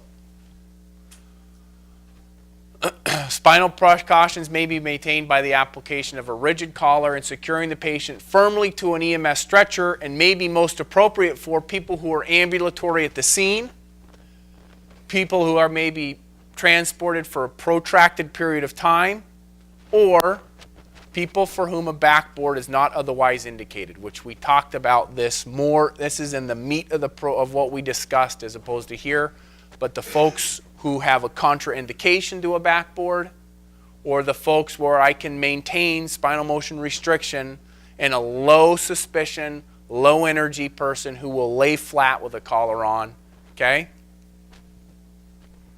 Remember that with long immobilization devices are used, that attention to, when long immobilization devices are used or are not used, pay close attention to, I don't like the wording of that. Whether or not we immobilize, we have to maintain suspicion in a high-risk population. All right, that sounds better. I should reword that. So we're going to, with our high-risk people, we're going to do cervical collars. We're going to secure them to a stretcher. We're going to minimize movement and transfer, and we're going to maintain inline stabilization. So this part, I think, right here is going to be really important. I've already mentioned it, but we've got to be able to communicate. We had a lot of nonverbal communication about who we had concerns for with visualization of a backboard. If we're going to have less of that, that needs to be communicated verbally or by some other means, okay? That needs to be communicated. This person is spinal motion restriction. Be aware. I have concerns based on my pre-hospital assessment. That's not someone to drop off and bail on. It's someone to say, "Hey, look, I'm worried about spinal injury on this person. They're not on a backboard, but I still think they need to be assessed." Make sense? Yeah. Is age a standalone factor? Yes. Okay. 65 and older. So again, going back to try and help eliminate that miscommunication, don't rely on the charge nurse with your patch. You all know there's bedside nurses that some are better than others as far as listening to what you say. Some just kind of blow you off and do their own thing. So if you're concerned, go to the doctor. Take the extra time to wait long enough to talk to the doctor. I have a question. So Yeah. if we decide, we're a non-transporting agency, so if we decide they don't need the long board, but we're going to put a collar on them, do we need to keep somebody manually holding C-spine until the ambulance gets there to put them on the gurney? Well, here's the deal. When they show up, And I take them off the backboard, what do? Don't move, right? I'm worried about a spinal cord injury. Don't move. I don't sit in there and babysit them and hold it, right? And if they're reliable, that's sufficient for me to say, you need to lay flat until I tell you otherwise. Lay flat, leave the collar on. Obviously, not every drunk guy is going to do that. And I walk by 10 minutes later and he's got his collar off and he's walking around the room peeing in the sink, right? That guy's going to be a difficult person. He's always going to be a difficult person, okay? But there is a population where you can say, I'm worried about injury and I'm going to leave the collar on you and I want you. Now, someone who's needs that additional kind of calming presence, yeah, or a frequent reminder, yeah, you may need to send somebody. If it's a bumpy road on the way out, then yeah, you may need to have somebody sit there and hold it in place, okay? Am I right to assume that the only time you would, besides putting them in a C-collar, but strap their head to something, either with tape or another means, would only be if the rest of their body is immobilized and strapped to a board? So I wouldn't want to just set somebody on a stretcher and tape their head if the rest of their body's able to move. And you can, but now if you don't have them on a backboard, spider straps are going to be kind of a difficult thing to do. But you do have the buckles, right? You still have buckles on the gurneys. And it may be that you take somebody who's there and you buckle them. And you just put your buckles on. And they lay flat and you put buckles on them. And it may be that you want to tape them to the edges. And that's okay. That's okay. That person is spinal motion restriction without a backboard, but is secured to a gurney.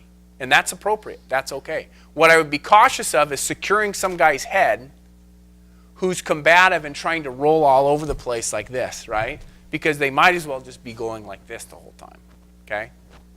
I don't think those gurney straps would restrict body movement enough.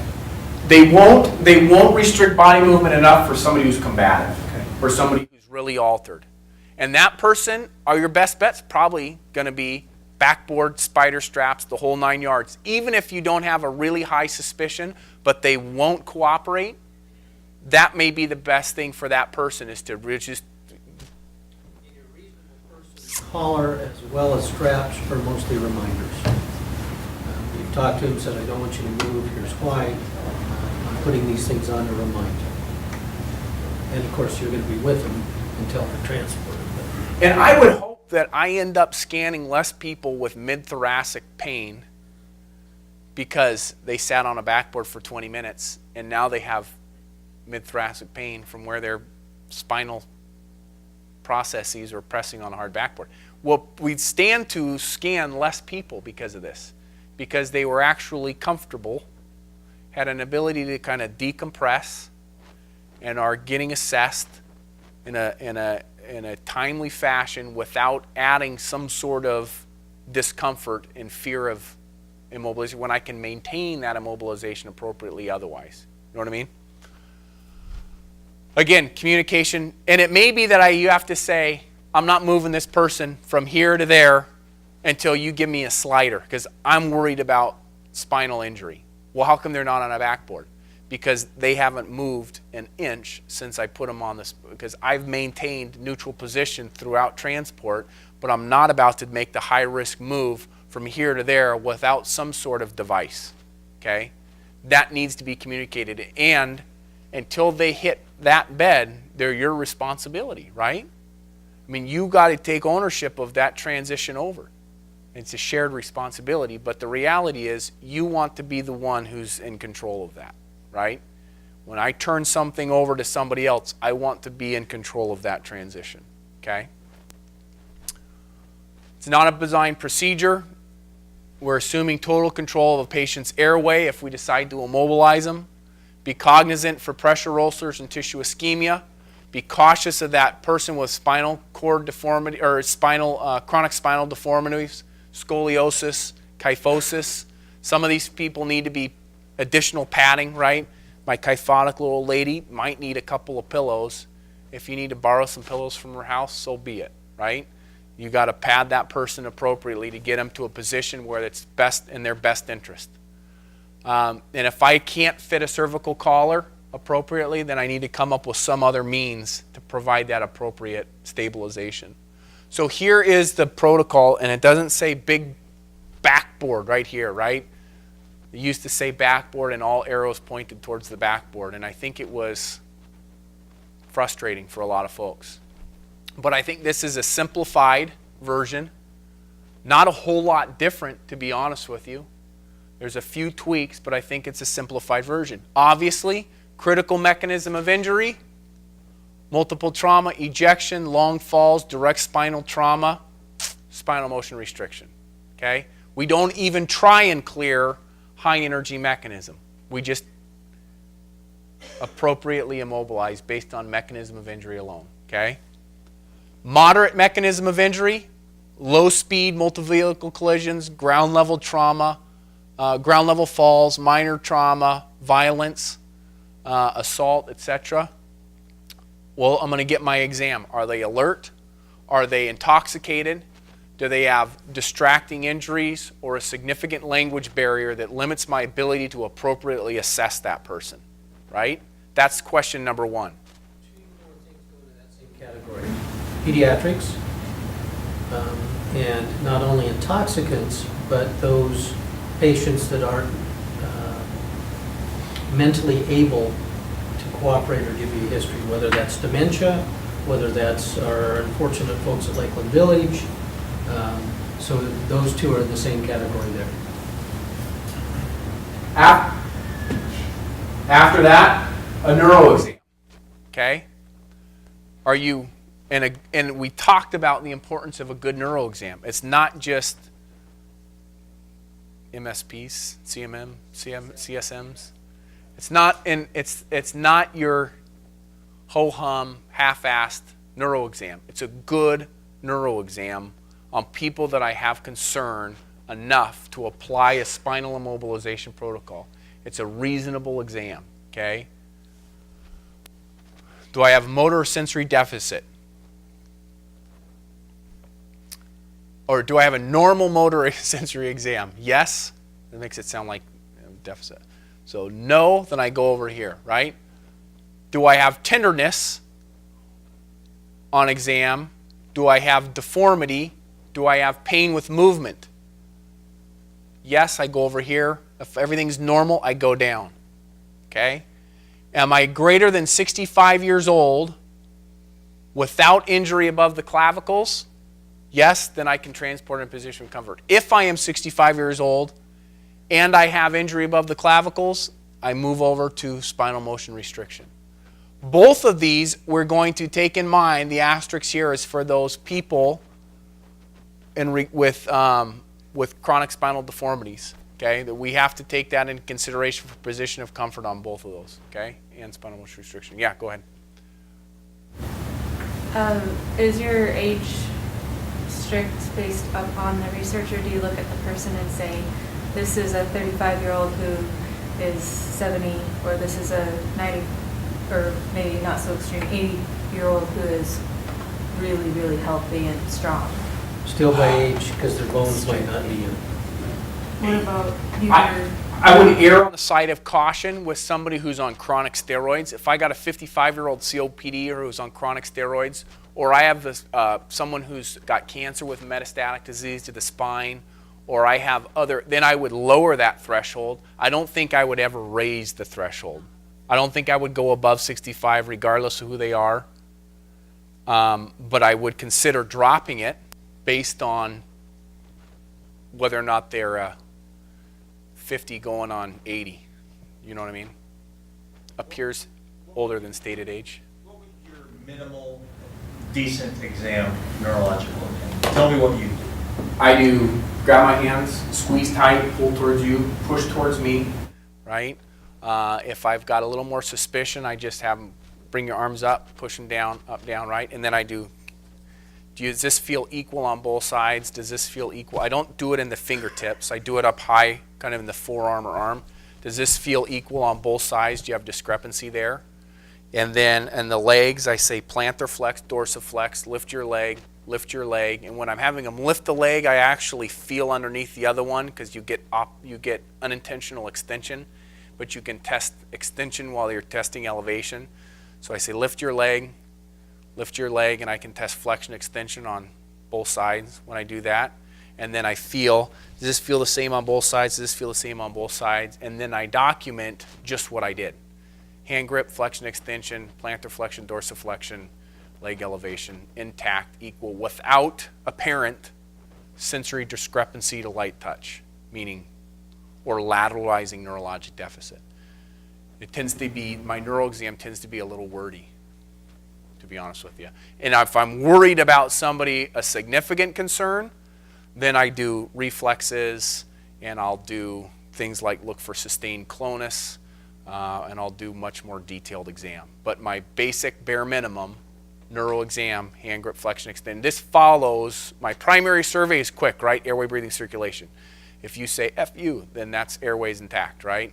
If you say, ow, my back hurts, airways intact, right? So airway, that's quick. That's not a formal airway exam. It's my primary survey, airway. Breathing, equal expansion, both sides, right? Clear lung sounds, both sides. I'm not commenting on crackles, wheezing, rhonchi, crepitance, subcutaneous emphysema. I'm saying equal breath sounds, right? And then circulation, I'm not listening to the heart.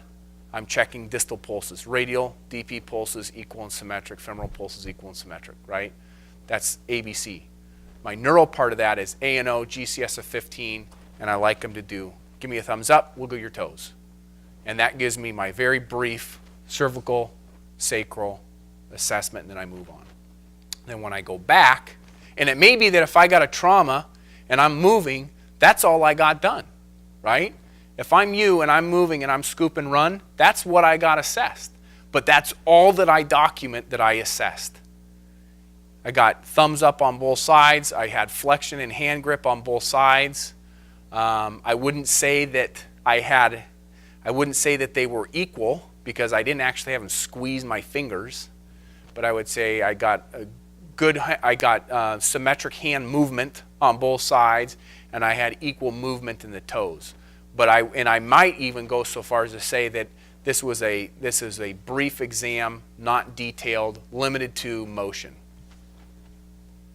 But that's what I would document, and I would say time precluded me doing any more thorough of a documentation. And I would have a little medical decision-making caveat in there on someone who is high risk. I know it seems like a pain in the ass, but the reality is neurologic accidents and fallouts and complications related to unidentified spinal cord injury, you're going to live and die by your documentation. And I hate to sound like a defensive guy, like defensive medicine, because I don't think I practice defensively. I mean, we all do to a certain extent, but I think I'm pretty reasonable. But you live and die on your documentation. Would you mind sending out one of your documentations, a pretty thorough documentation of a neuromotor, just so? Yep, absolutely. I'll send you the one I do on stroke patients. And that typically includes finger to nose testing also. So finger to nose, rapid alternating movements, because I'm testing cerebellar function. And I like them to be able to, people who have a cerebellar dysfunction, they'll, instead of being able to go like this, they won't be able to do a coordinated movement. So I call it just rapid alternating movements. Hand grip, flexion, extension, blah, blah, blah, blah. I do deep tendon reflexes. I do cranial nerves. And I sometimes will do a little more detailed sensory exam, like including pinprick and light touch. But I'm not a neurologist, right? Very rarely do I do a full detailed, all the way through exam like a neurologist does. Because I'm an emergency medicine physician, right? I'm looking for emergent, life-threatening things. Sometimes I'll try and tease out a subtle deformity but there's a little bit of grace in the fact that I look for emergencies. I don't document more than what I do, and there's an understanding that I look for emergencies. I document for gross abnormalities, okay? Subtle abnormalities, neurologists will find. I may not find it. There's grace in that. Okay? My specialty is limited to emergency medical conditions. But I don't insinuate that I've done more than I do. Okay? I think, quite honestly, there's potential for the system Spokane County EMS system to make some really significant improvements by reining back what the requirements are. It's less of a mother may I type system with this in place. It puts a lot more trust into you guys as good clinicians, good providers. The expectation is that you're going to take spinal cord injury and potential spinal cord injury seriously, right? That when you find somebody that it's appropriate for, we do it all the way. And the people that don't need it, we don't do a half-assed attempt. We either do it or we don't do it, right? But it's going to require a heightened sense of concern.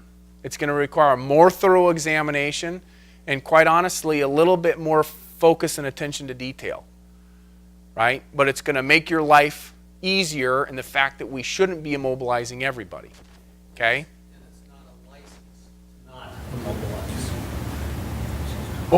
But essentially it's saying, hey, I trust your judgment. I trust your judgment. Do the right thing for the patient.